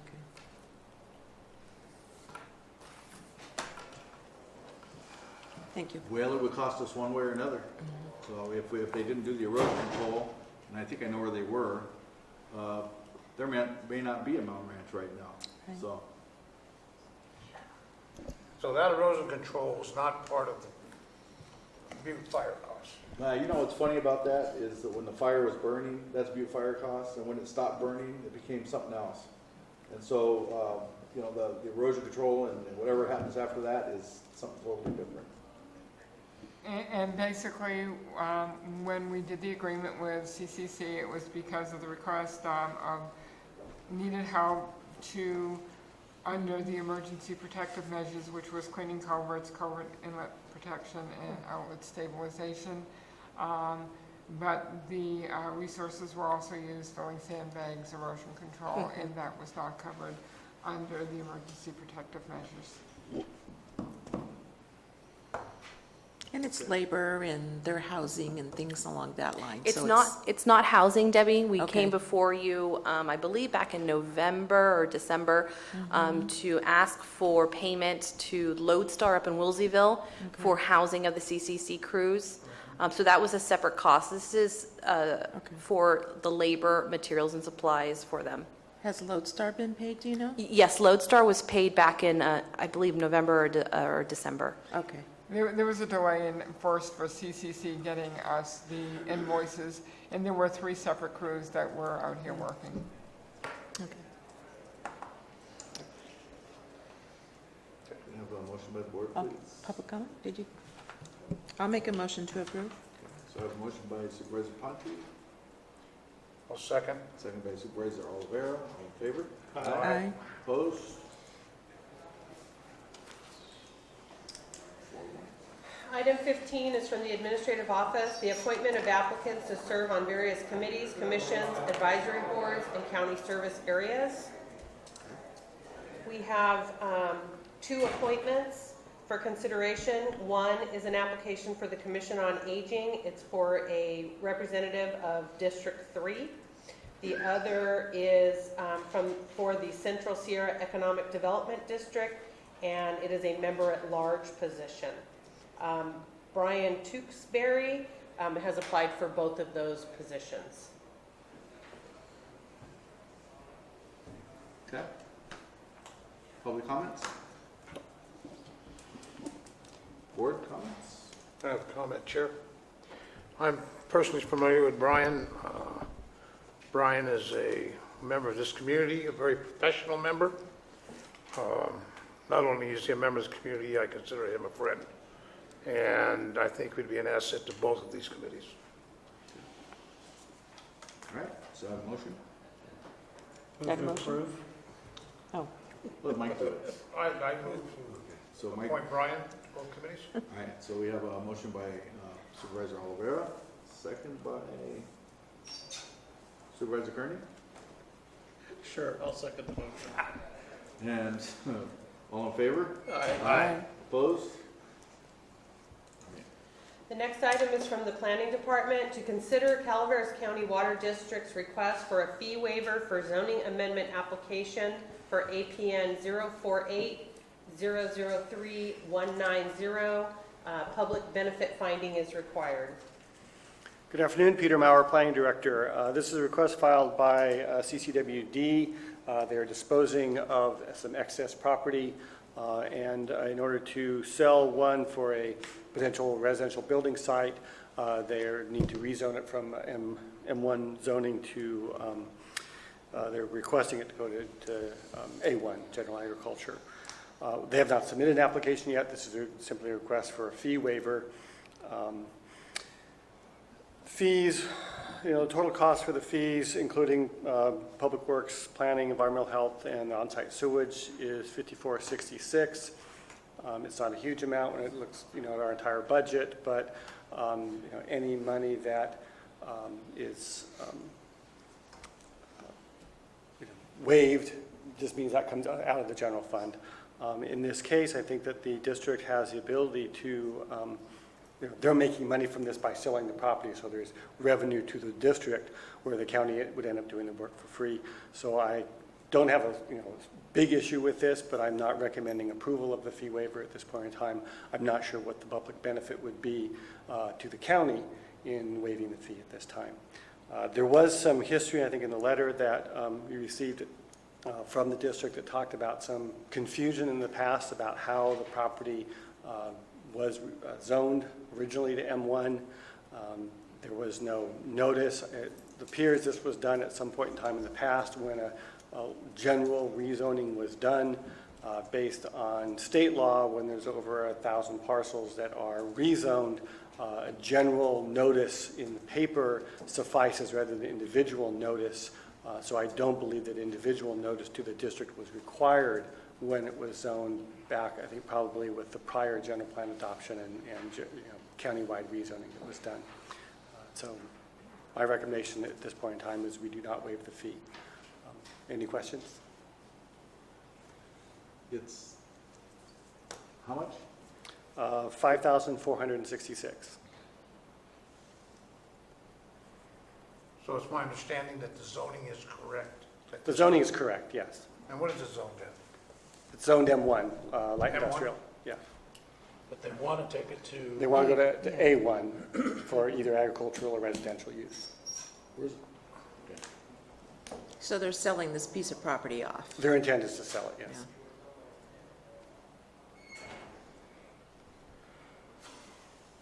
I have concerns about losing M1 zoned land, especially prior to our general plan being approved. Seems like we don't have enough of it to be. I think at this location, it's probably not the most appropriate zoning, that rezoning it to some other use would be appropriate. Everything around it is, there was some confusion, I believe, if I'm remembering correctly, that there was land that was, let me think of a different property, I'm sorry. But this is sort of remote from other industrial areas, and if the district wanted to wait, most likely the general plan designation and the countywide rezone would rezone it for them, but that's going to be, a couple of years down the road before that happens. So if their intent is to rezone immediately, then. So the law, well, that's not the true issue today anyway, right? Right. The true issue is whether, what's the public benefit? I've been trying to rationalize that. Well, and that was the struggle I had too in taking this before you, is I could not find what the public benefit was. That this is, the district will benefit from the sale of this property, so there's resources, financial resources available to them, I think, to pay the fee. We've waived the fee previously. Since I've been here, there's been one other fee waiver. That was for a fire district, and that was, the districts clearly are strapped for cash and wanting to build a new fire district. The benefit to waiving the fee in that point was that those resources then go into the actual construction of the firehouse. Right. Okay. Any public comment? Public comments?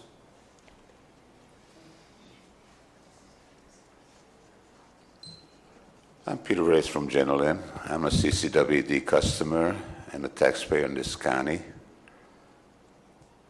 Kind of torn. I'm really torn because I feel so much gratitude towards CCWD folks. But I give them one credit, they finally got their act together and they're identifying estate property that the public owns. I'm waiting for this organization to do the same thing. But for one thing, it is property tax, because I'm sure when they purchased that property was not from the district, the plumber's job they're supposed to be doing. So it was general fund from public property tax that they're receiving, you know. In one thing, I feel like, hey, my God, what the hell? If they can buy a young lady, who's a very nice lady, $4,000 a month for lobbying, 100,000 in public relation, and buy all these nice little gadgets that we all paid for because I'm sure it came out of property taxes, all the water saver things, so on. They have the money to pay for college scholarships and so on. If it would affect them directly, okay, I would be against it. But as far as I'm concerned, let's get some of those property taxes back that they're squandering and put it back into the general fund. Make them pay. They don't pay. Are you kidding me?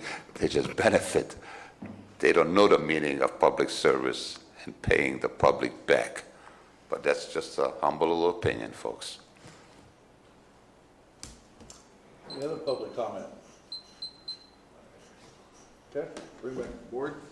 I'm going to make a motion to deny the request for a fee waiver. All right. I have a motion by Supervisor Ponte to deny the fee waiver. I have a comment. Oh, sorry, you can still make your comment. Can I make it without voting or motion? Just make your comment. I recognize Mr. Rouse's comments.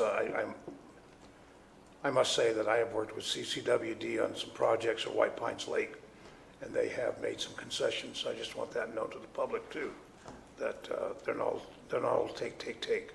They give once in a while also. Okay.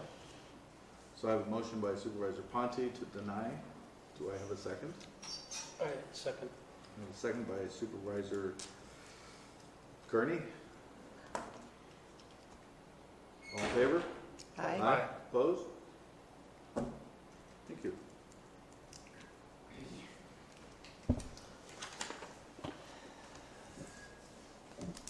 The next item on the agenda is from the Planning Department to adopt a resolution denying the appeal made by No Plaza LLC and upholding the Planning Commission action to deny zoning amendment 2016-009. This was a request to rezone property from C2 with the PX parking overlay to CP also with the parking overlay, PX.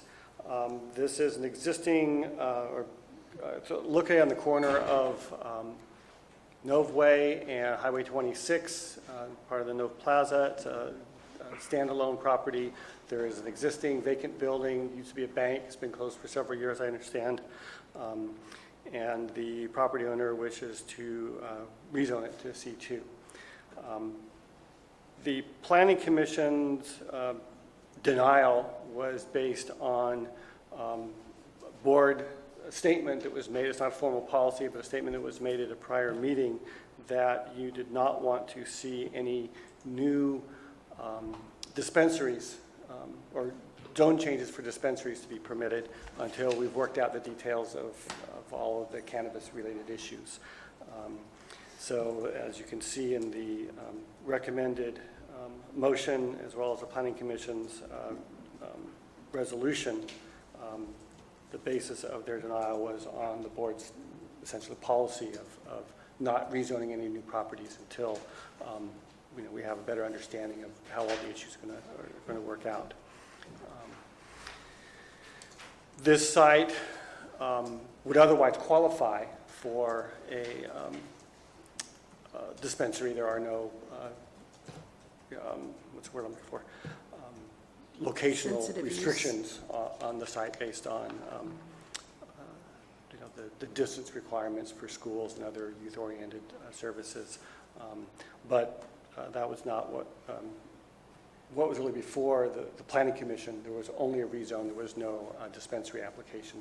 And the applicant has not clearly stated that a dispensary would be applied for here. But there's really only, that's the only use that would be allowed in the CP zone that wouldn't be allowed in the C2 zone. So that it's really the only benefit for rezoning the property from C2 to CP would be to have the potential for a future dispensary at the site.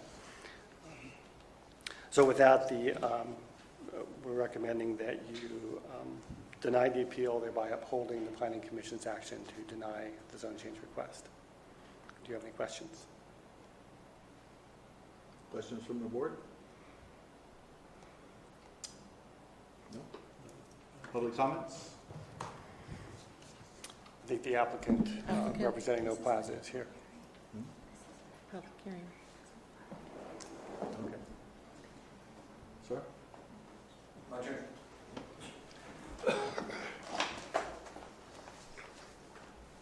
That's a little flatter. I don't mind if you set things down here.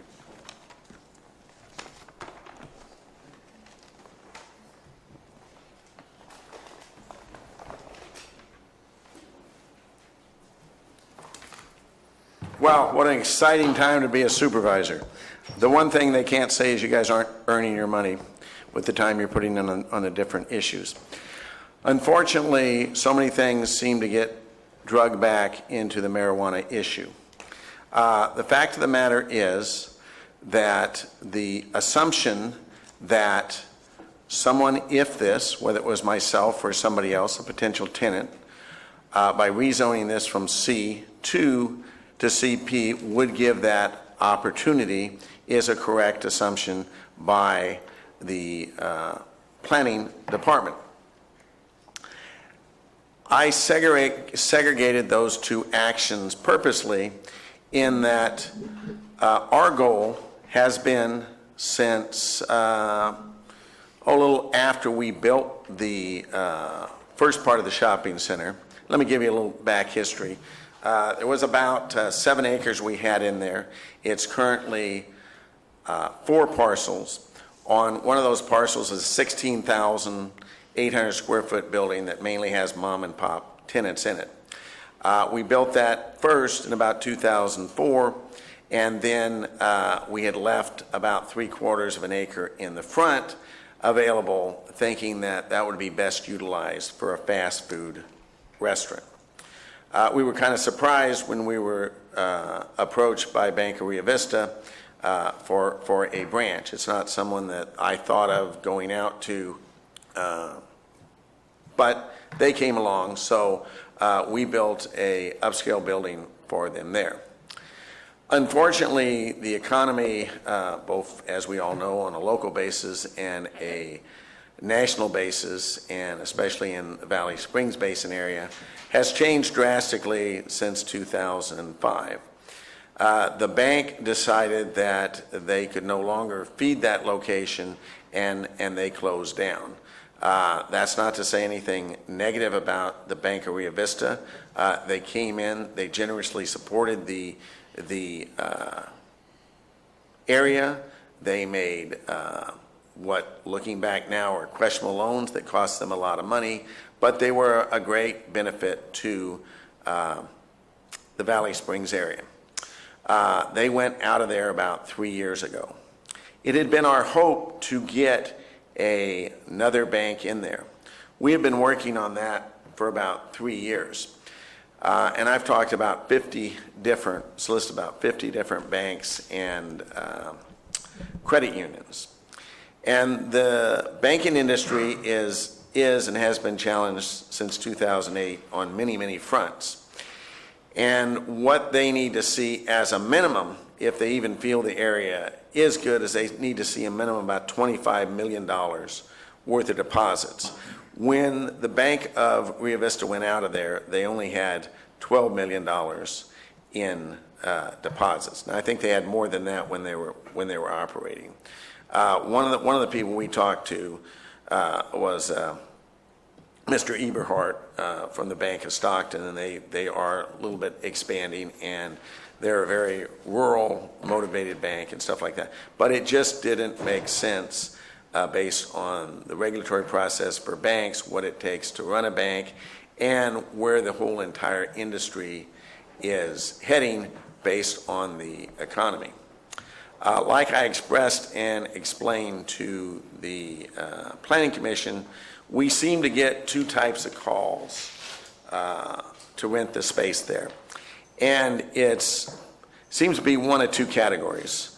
Guys that call up and say, is it zone CP, excuse me, is it zone CP, or what about a thrift store or a used clothing store? Currently, we have 14 other tenants. We have four folks that are trying to make a living by having used items combined with new items. And none of those folks are getting rich. They're hanging on. Some people feel that they made mistakes by extending their leases, and they feel like they're somewhat chained to their small business because it's tough, as many of you know, to make it in a small business in Calaveras County. Based upon the fact that a number of people had approached about the CP zone and the fact that there is an economy, though it be underground in this county, with the growing of medical marijuana and whatever kind of marijuana people are growing, there definitely is a desire for folks in Calaveras County, especially among the aging population, that they have the right and the opportunity to be able to procure alternate types of medical treatment other than what we would consider orthodox treatment of the last 100 years or so. And so there's a large pool of folks that have turned to medical marijuana for the purpose of relieving their stress of their illness, the pain associated with their illness, et cetera, et cetera. The desire and the demand in that area is out there. Should you grant the rezoning, then there's a good chance that someone would, as the planning director explained, come along and request a administrative use permit so that they could put in a medical marijuana dispensary. Now, I think we all need to hopefully step back and have an open-minded on this. We all have different backgrounds. I could go on my background, why I firmly believe that we as individuals should have the choice about our medical care. And if we choose to drink elderberry tea, or we choose to make some extract at home out of an herb or something, we should have the right to do that. And in the little time that I was exposed, about a year and a half, dealing with the folks that were using medical marijuana, I was really, my eyes were really opened. I grew up, quote unquote, in the 70s and around the culture of folks using marijuana for recreational purposes or just to get out of it or whatever it is. And I never had a high opinion of it as a medical benefit. But in the year and a half that I was involved with a medical marijuana collective, I was astounded by the number of people that we are unable to take care of their medical needs to their requirements with our orthodox things. You know, I could go on today's different stories. I won't bore you with that. I think that anybody that does the research will realize that there is a lot of scientific data behind the fact that the cannabinoids that are produced in the plant, I think which they've identified 85 of them, plus the 4 endocannabinoids that we produce in our own bodies, are beneficial for health. So, getting back to the point that staff makes, well, guess what? if this gets rezoned from C to CP, then maybe somebody will come along and they will ask for administrative use permit, and maybe they will open a dispensary there. Okay, let's take a little look at that.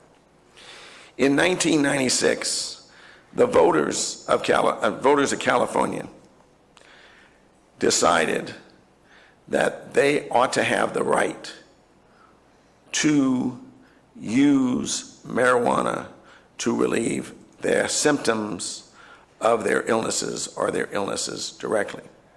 It was voted in by the majority of the folks in California. Now, of all the states in the United States, there's only about, I think it's, and somebody can correct me if they know exactly, I think it's 23 to 25 that have the proposition ability to make laws by the citizens.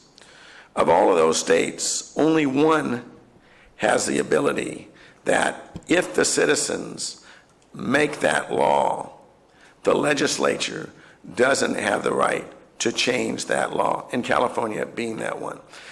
So it's been on the books for 20 years. Then in 2004, 2005, the state of California realized that they needed some kind of program to try to get a handle on the situation with medical marijuana being recommended by licensed physicians and people being able to get it. So the state, with concerns about public safety and the concerns about who should be able to get it, came up with a program. I think it was AB 420, and came up with a card system. I think it was in 2006 that the Board of Supervisors in Calaveras County adopted that card system, and we, Calaveras County, has a medical marijuana card program which is administered through, the Department of Calaveras County Health Department. Okay.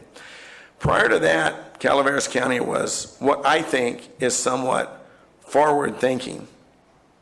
And I think that because I am very adamant about my beliefs that each and every one of us, me, you, my parents, my next-door neighbor, should have the right to choose what they put in their body to try to alleviate their illness.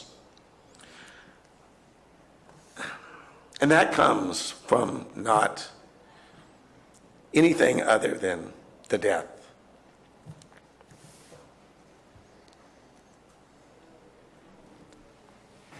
Oh.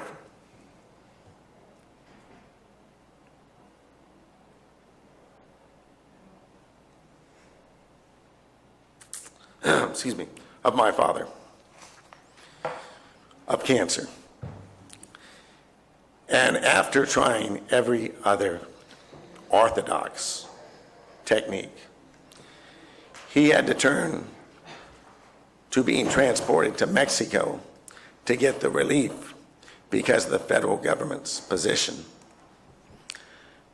He lived better and quite well after that, but my mother was forced to smuggle that quote-unquote illegal vitamin from Mexico to extend and make my father's life less painful than it was. And he was at the point that the opiates didn't work anymore.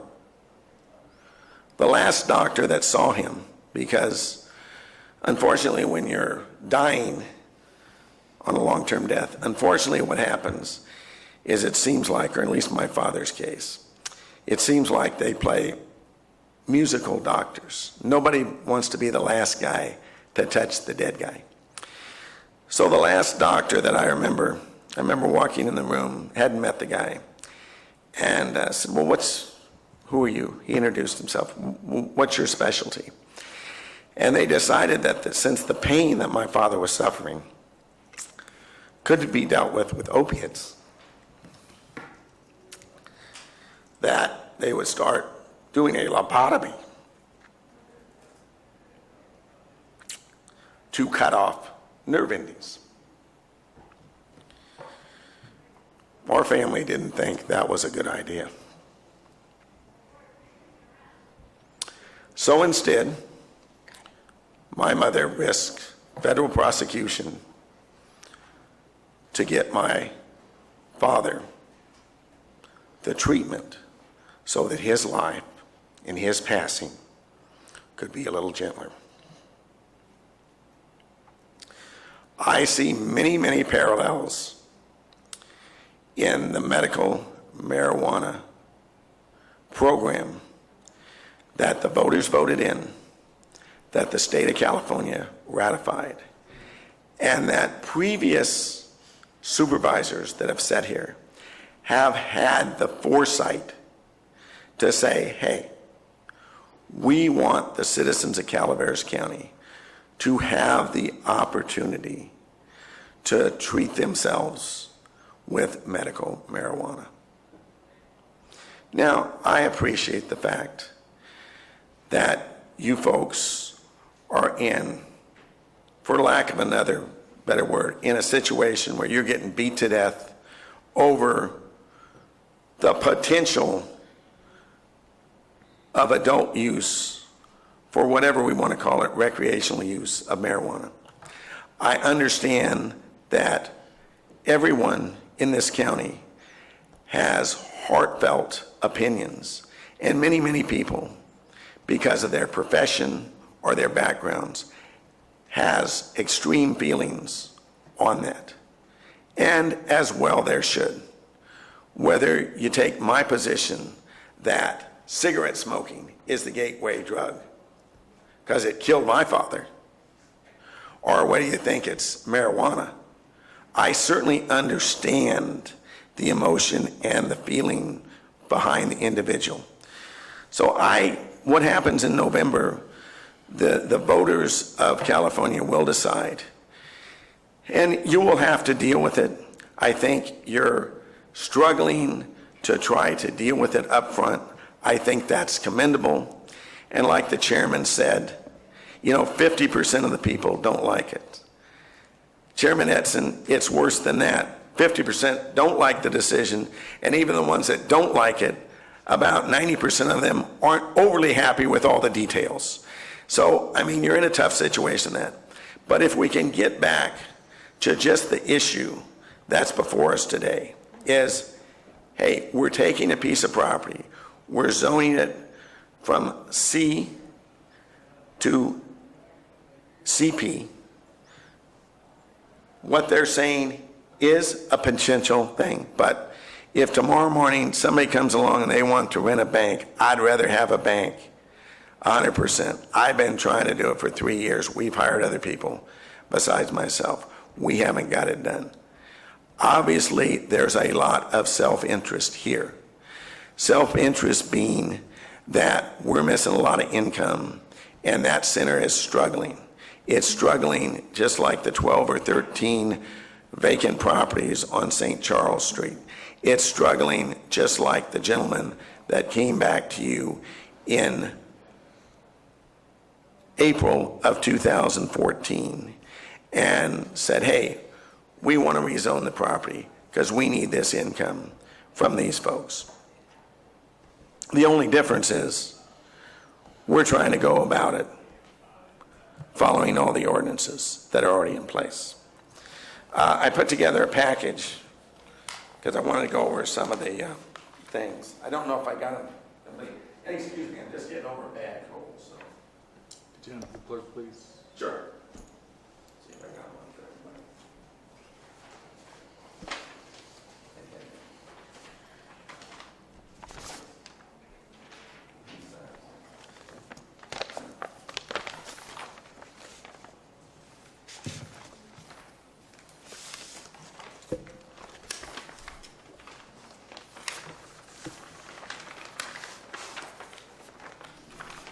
And yours, sir, I guess I pulled out, so don't hold it against me. That's okay.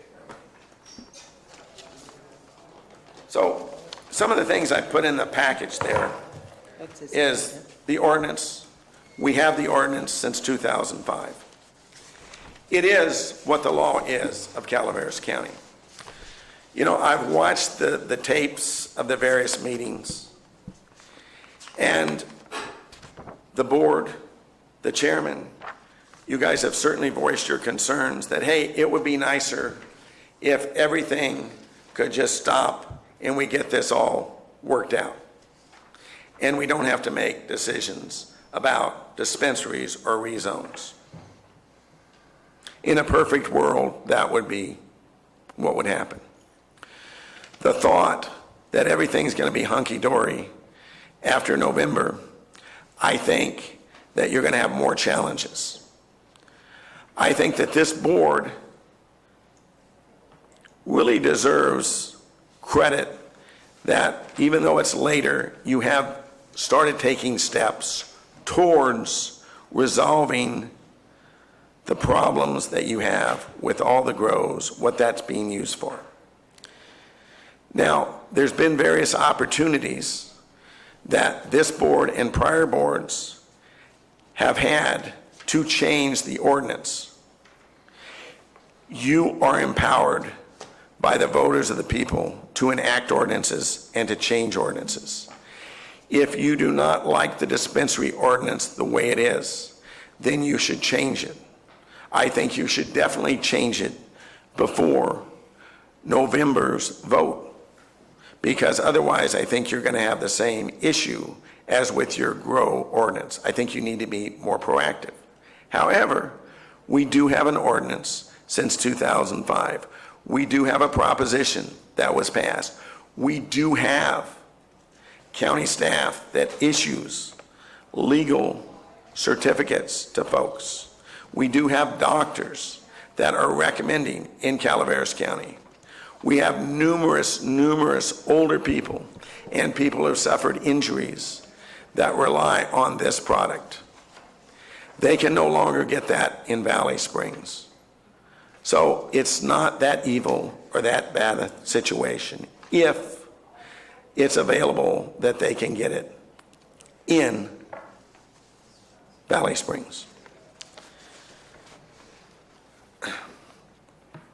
So, in reviewing this and listening to the planning commissioner, or planning director, there were comments made by chair and some other members about, hey, we'd like to just kind of hold all this. And that's fine, but I think you need to do that by passing an ordinance to do that, or staying with the ordinances we have. Now, we originally applied for this rezone on September 4th of 2015. Shortly thereafter, the Butte fire happened. There were some questions I had in the process that I wanted to direct to the planning director, and the timing wasn't good to do that. The staff did what they were required to do. They sent back and said, hey, the application was not totally complete. You need to complete it within such amount of time. And they did their part. In that time period, there was discussion with staff and I guess amongst supervisors that, well, maybe we'll change the ordinance and maybe we'll have dispensaries being allowed in all C zoning. That thought came and that thought died off. Other ordinances, urgency ordinances, other ordinances about how do we handle the grow situation, and intertwined with that was the discussion that, well, do we change something about the dispensary ordinance? The bottom line is the board had the opportunity, just as other boards did, and they didn't do it. Okay. Does it need to be done in the future? I think so. We are here today. It is legal to change the zone. It would be legal for somebody to come in here if they wanted to apply and get a permit for a dispensary. Now, most of the time when people come in here for zone changes, there's all sorts of accessory items, general plan amendments and this and that, and spot zoning and this and that. This here is a pretty clear case. It's a pretty clear case of going from one zone to another zone, a zone that's allowed under the general plan, under all the zoning ordinances. Staff did their job. They did it just like they would any other thing. They sent it out to all the regulatory agencies. Not one, not a single regulatory agency came back and said, no, we object. Not one.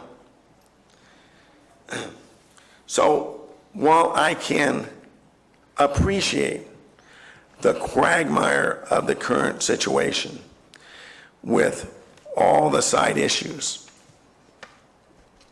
I would appreciate it if we could all have an open mind and say, today, what we're deciding on is to rezone a piece of property that's 100% under Calaveras County ordinances, able to be rezoned from C2 to CP. Additionally, if we want to consider the fact that, hey, down the road, which surely might be, this is not a stupid idea that Peter is suggesting that somebody might come along. Look back at the 1996 proposition that the voters of California, it was called the Compassionate Care Act. There are a lot of people in that end of the county that would be served if that is what has. So maybe we could make it the compassionate and the kindness zone here today by voting to overturn the Planning Commission and let a potential area have the correct zone, that the folks in Calaveras County who are ill and who potentially might like to use alternative medicine to relieve some of their pain would have an opportunity to do that. Thank you. If you have any questions, I'd be happy to answer any. Otherwise, I'll shut up because I talk too much. All right, so now we have presentations by members of the public shall be limited to 5 minutes for each person. I'm sorry, I did want to add one thing. One of the things that things been said, and I got off tangent a little bit here. The hesitancy that, or the thought, or what I've heard, and if this is not an accurate statement, whether it's by staff or members of the board, that we have adequate zoning in Calaveras County for an adequate number of dispensaries, if that's what somebody wanted to use this property for. And in your packet, I included two things, if I got them and everything. The handout that I got from the planning department relative to the currently zoned properties that are CP. The challenge that we have in Valley Springs is primarily out of the 60, I count 66 properties. 44 of those properties are located in San Andres. The rest are scattered about, but there's only 2 properties into the county there. They're both vacant 5-acre parcels. Now, that's not really a significant item to me because I'm more concerned about the vacant building that's already there that I would like to rezone. But I just wanted to point that out because there is not really, in certain areas of the county, there's not really a deluge. Additionally, what I'd like to say, that hopefully you will redo the dispensary ordinance prior to November. I think it would keep a lot of headaches down the road from everybody. And I think you can look at the guidance of what ABC does with liquor license, or you could do some geographical things beyond what are already in the ordinance. The ordinance already states that dispensaries can't be located more than 1,000 feet. With ABC and a liquor license, it's, hey, you can only have every 15,000 people or something like that. So there are ways, if the intention is to control the numbers. You have at your disposal, and you have the discretion. You have the right. The people, by voting you, have trusted you with the decision of making the decision so that you can have functioning ordinances. So, once again, I would appreciate if you would show some compassion to the folks in Calaveras County, or to me as a property owner having vacant property sit there for the last 3 years. I'd appreciate it. Okay, thank you. All right, so now we'll go to presentations by members of the public. They'll have limited time of 5 minutes for each person. So do I have public comments?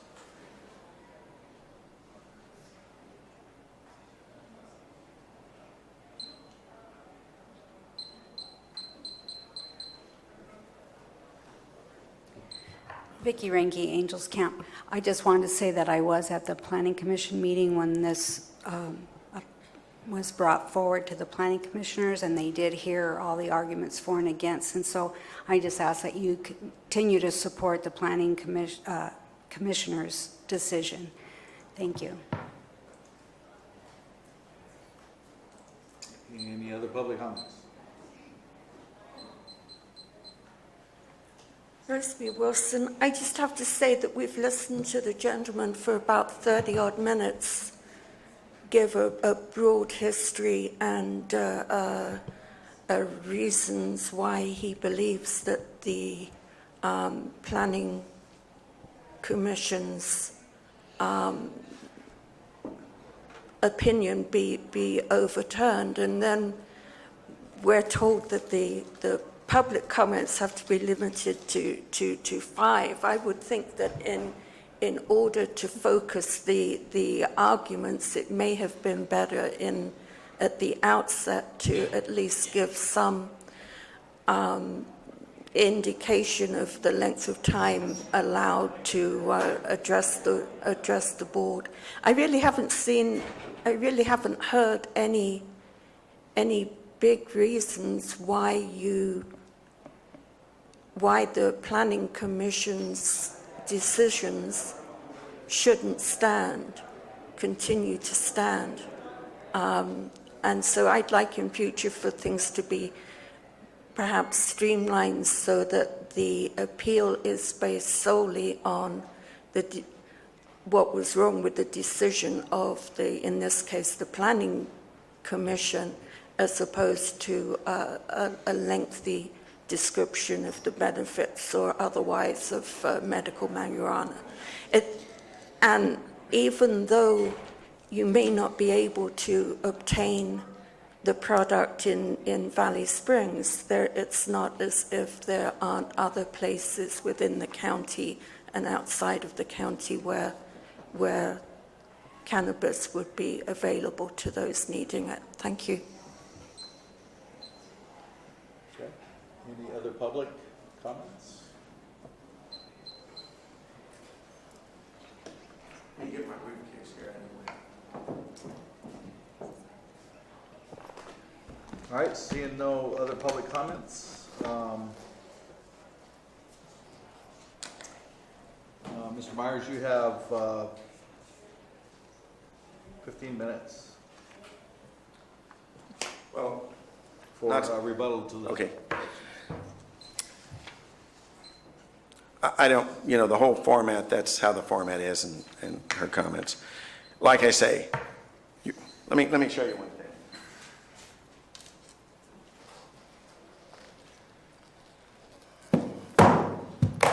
Maybe lighten the mood a little bit.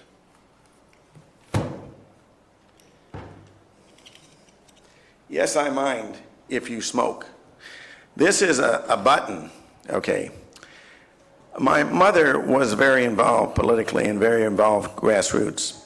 And she joined a group early in Berkeley, GASP, Group Against Smoking in Public. And this was their logo. As I pointed out, many of us have real strong convictions. This lady does. This lady does. It doesn't mean they're wrong. I don't have anything to say. My mother believed the root of all evil was cigarette smoking, and that's what caused my father's death. So I appreciate people's individual rights to come up with their opinions. In reading the written decision that was signed by the chairman of the Planning Commission, the reason given was that it was the policy of the board, this board, that they didn't want to see anymore. I can drag that out, but maybe you have it right in front of you. Do you have that in front of you? Mm-hmm. Okay, so I don't need to go over it, but that was what they signed as a thing, is this board had instructed. Now, I didn't come here to argue. I came here to hopefully get you to approve what I'm trying to get here, okay? My limited perception of being an elected official and serving on boards, and my limited perception of the law is we make laws, we discuss changing them, and then we change them. Sometimes there's a lot of discussion in between there, and sometimes that stuff happens, and sometimes it doesn't.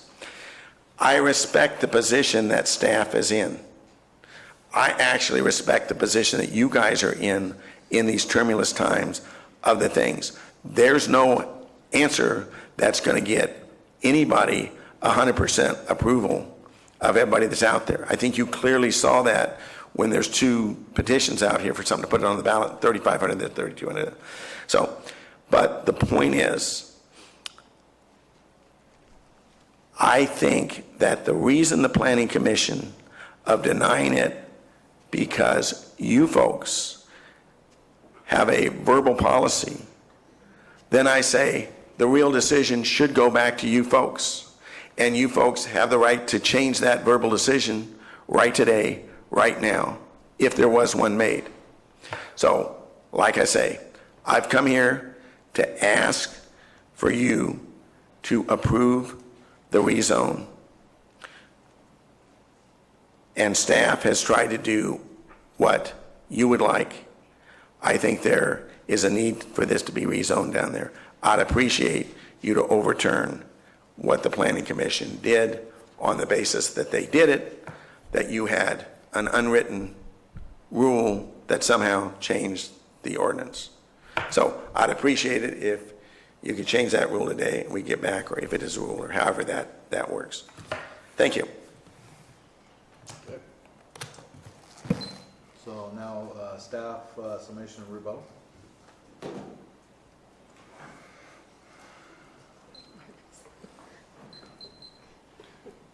I have nothing more to add unless you have any questions. In fact, none. Any questions from the board? No? Okay. So I will close the appeal hearing. Close. And now we'll have board discussion, questions and action. I'll start. You know, for me, it was kind of a hold on this particular zoning for this particular use, trying to take a look at the bigger, broader picture for Calaveras County. And so I'm in support of upholding the Planning Commission's decision based on that. It is true that I believe this particular zoning and the particular need for medical dispensaries needs to be looked at in the future. For me, the priority was getting the commercial grown, the patient grows in line, because there was nothing there to basically help regulate it on a local level. I do see the need for medical dispensaries. I don't know what that is. I don't know if it's based on the ABC requirement. Is it one per district? Is it one per whatever? Is it, free for all? I'm not sure what that is, and I think there needs to be much further discussion and review of that and what that means to the county overall. So at this point, I'm still in the position of, holding still to where we are in regards to dispensaries and rezones in this capacity. Okay. I want to commend Mr. Myers for coming up here and making a great presentation. I commend you for your participation in the welfare of this county. Having said that, we are suffering the loss of a bank in my district, a very large bank, Bank of America. And that's devastating. And I'm not in a position to change any zoning where such a needed commodity became a requirement. I listen to my constituents saying that they have to go to Murphy's now to make a deposit. I had the loss of a bank and the zoning, I have to remain. I think it's not the right way to go to change that zoning. Thank you.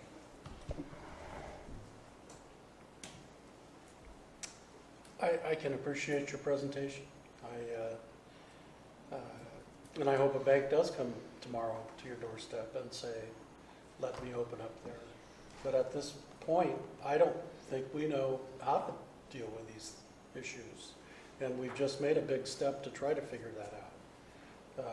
If we were to do this right now, I think it would be premature. I'm sorry that you're in the position that you're in, and I wish you weren't. And I wish you the best in it, but I don't have a reason to overturn the Planning Commission's decision here. Okay. And I have to mirror what the rest of my board members are saying. I think we're in a transitional stage within our county. We've taken on a very large task that has needed to be taken on for quite a few years, and that's quite challenging as it is. To add more would be probably a little bit overwhelming. It is correct that the board, has the zoning for CP for a reason, and that's so that we can keep control over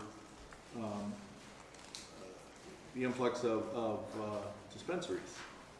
And until we, at such time where we can take a look at our current ordinance, and like Mr. Myers suggested, so that we can make improvements on that.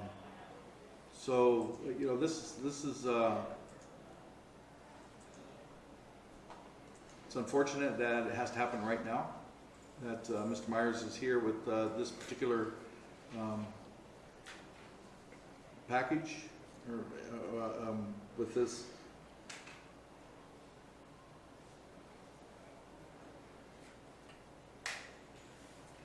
appeal, but for the best interests of the county right now, I think that we need to stick with what we have, and that's my position as well. So I could take a vote of the board, please. I'll make a motion to upheld the Planning Commission's decision All right, so I have on a this motion. application. Supervisor Ponte to uphold the appeal, or uphold the Planning Commission's decision to deny the appeal. Can I have a second, please? I'll second. All right, so I have a second by Supervisor Oliveira. All in favor? Aye. Opposed? So I want to make sure I'm upholding the Planning Commission's decision Yes. in That's my what we motion. voted to do. Okay. I think to clarify, the motion is to adopt the resolution provided in the packet, which would uphold the Planning Commission's action and deny the appeal. So that's what I understood the motion to mean in that. Yes. Yes. Resolution 2016-010. Yes. Okay.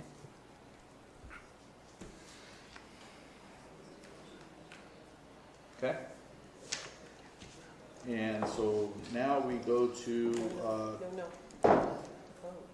sorry? Oh, I already did.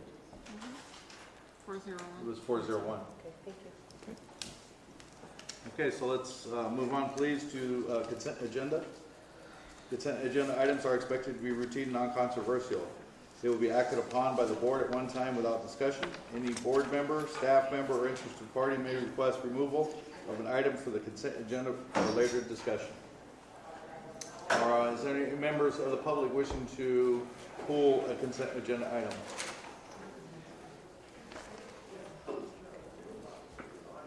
Any members of the board wishing to pull the consent agenda item? All right, can I have a motion, please? Move to approve the consent agenda. Second. I have a motion by Supervisor Kearney to approve our consent agenda. Second by Supervisor Ponte. All in favor? Aye. Opposed? None.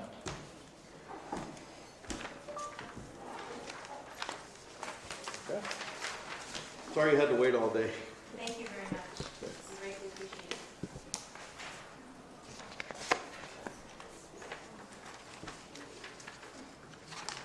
Thank you.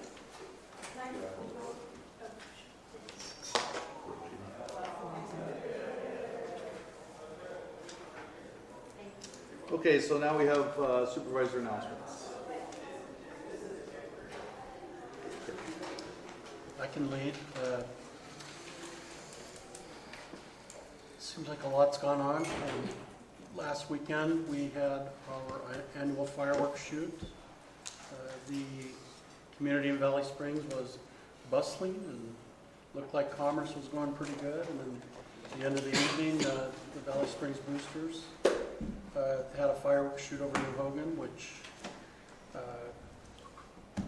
went over really good. And I've seen every one of them since, except for 3, since they started. And I thought that was a great presentation. Monday, I went to an IHSS meeting on behalf of Supervisor Ponte. I'm the second stringer, you might say. And last week I went to a Fish and Game Commission meeting where I'm the second stringer also.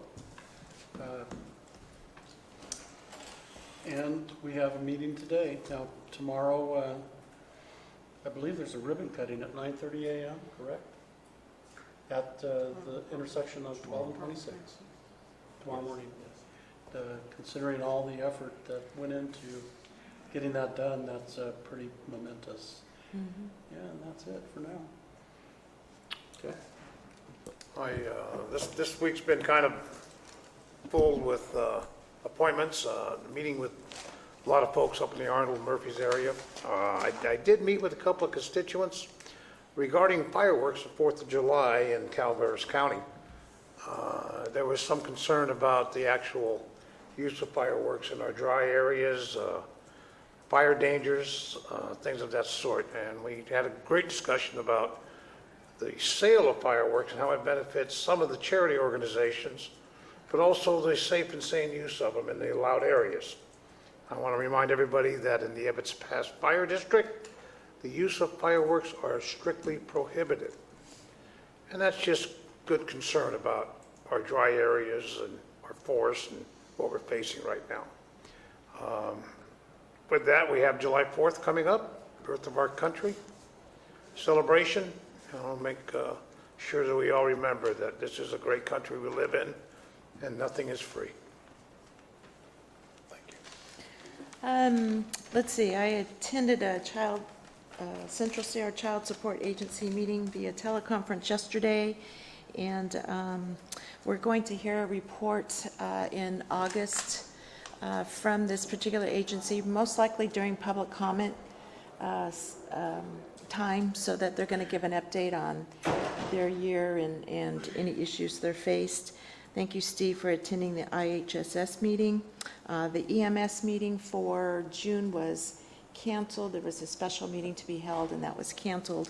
Our next meeting will be held in August. And I do want to kind of piggyback on the fireworks. This is something I had brought to the board, I think, earlier this year about the sale of fireworks, safe and sane fireworks, for personal use. I too have a number of constituents who are voicing their concern, understanding that yes, it is a great benefit fundraiser for many organizations, but asking us to consider taking a proactive approach in doing what the Ebbets Pass Fire District area does and prohibit the use of safe and sane in any kind of fireworks. Although I think the commercial aspect of the fireworks display is okay because it's permitted and folks are, doing the right thing in regards to public safety and fire department personnel and that sort of thing. But on the personal use side of it, it has a potential to get out of hand. But more importantly, it's a time of year where our local and state, regional resources are very, very limited and very stretched. And I would just like to have the board consider that. If we should do that within the next 30 to 60 days, it certainly would give time for these fundraising activities to look at other alternatives for this next year. I do know that many of these local organizations have to more or less place an order in, November, December to be considered. So anyway, I'd like that to be possibly considered by the board. Well, I want to add to that just a little because I, for years, was involved in the wholesale part into that. If we're going to do that, then we really should get it on a board agenda in August.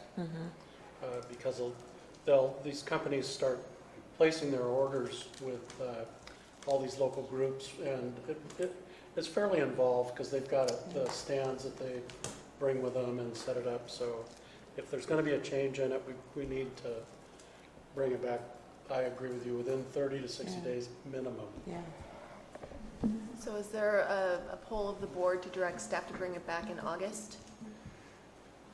I think it should be discussed because I talk to the fire chiefs and they tell us that they don't have problems with the safe and sane. It's the other ones that aren't truly legal. Anything that explodes or leaves the ground, that's illegal in the state. So if we're going to discuss it, I believe it should be discussed before the board. It definitely has to be discussed before the board. I'm just asking for a poll of the board to direct staff to bring the item back for consideration in the month of August. I guess yes. I'm saying yes. I would agree. I'm hearing from way too many people to ignore it. Okay, thank you. Okay. Mike, go ahead. I thank you very much, Chair. There is one issue that I wanted to bring up is our membership in NACO, National Association of Counties. We have an opportunity. We are a member through our health and human services, although we don't have a representation from the Board of Supervisors. As we all know, we've gone through some pretty major events in the last 2 years. We've gotten national recognition, although we're not a large county, but we are a county, and I think we should really be participating in NACO. There is some events coming up here, but I'd like the board to maybe be polled and see if that interest would be a subject of discussion, and maybe refer to CAO Ryan for any particulars that we need to talk about. Because it's not on the agenda, we would have to poll the board to bring it forward on the future agenda to see if the board wanted to have a representative of the board participate in NACO, what those costs would be for attending conferences, etc. But and if the board and who that representative would be. So if the board wants that for a future agenda, we can bring that back possibly in the first agenda meeting in July.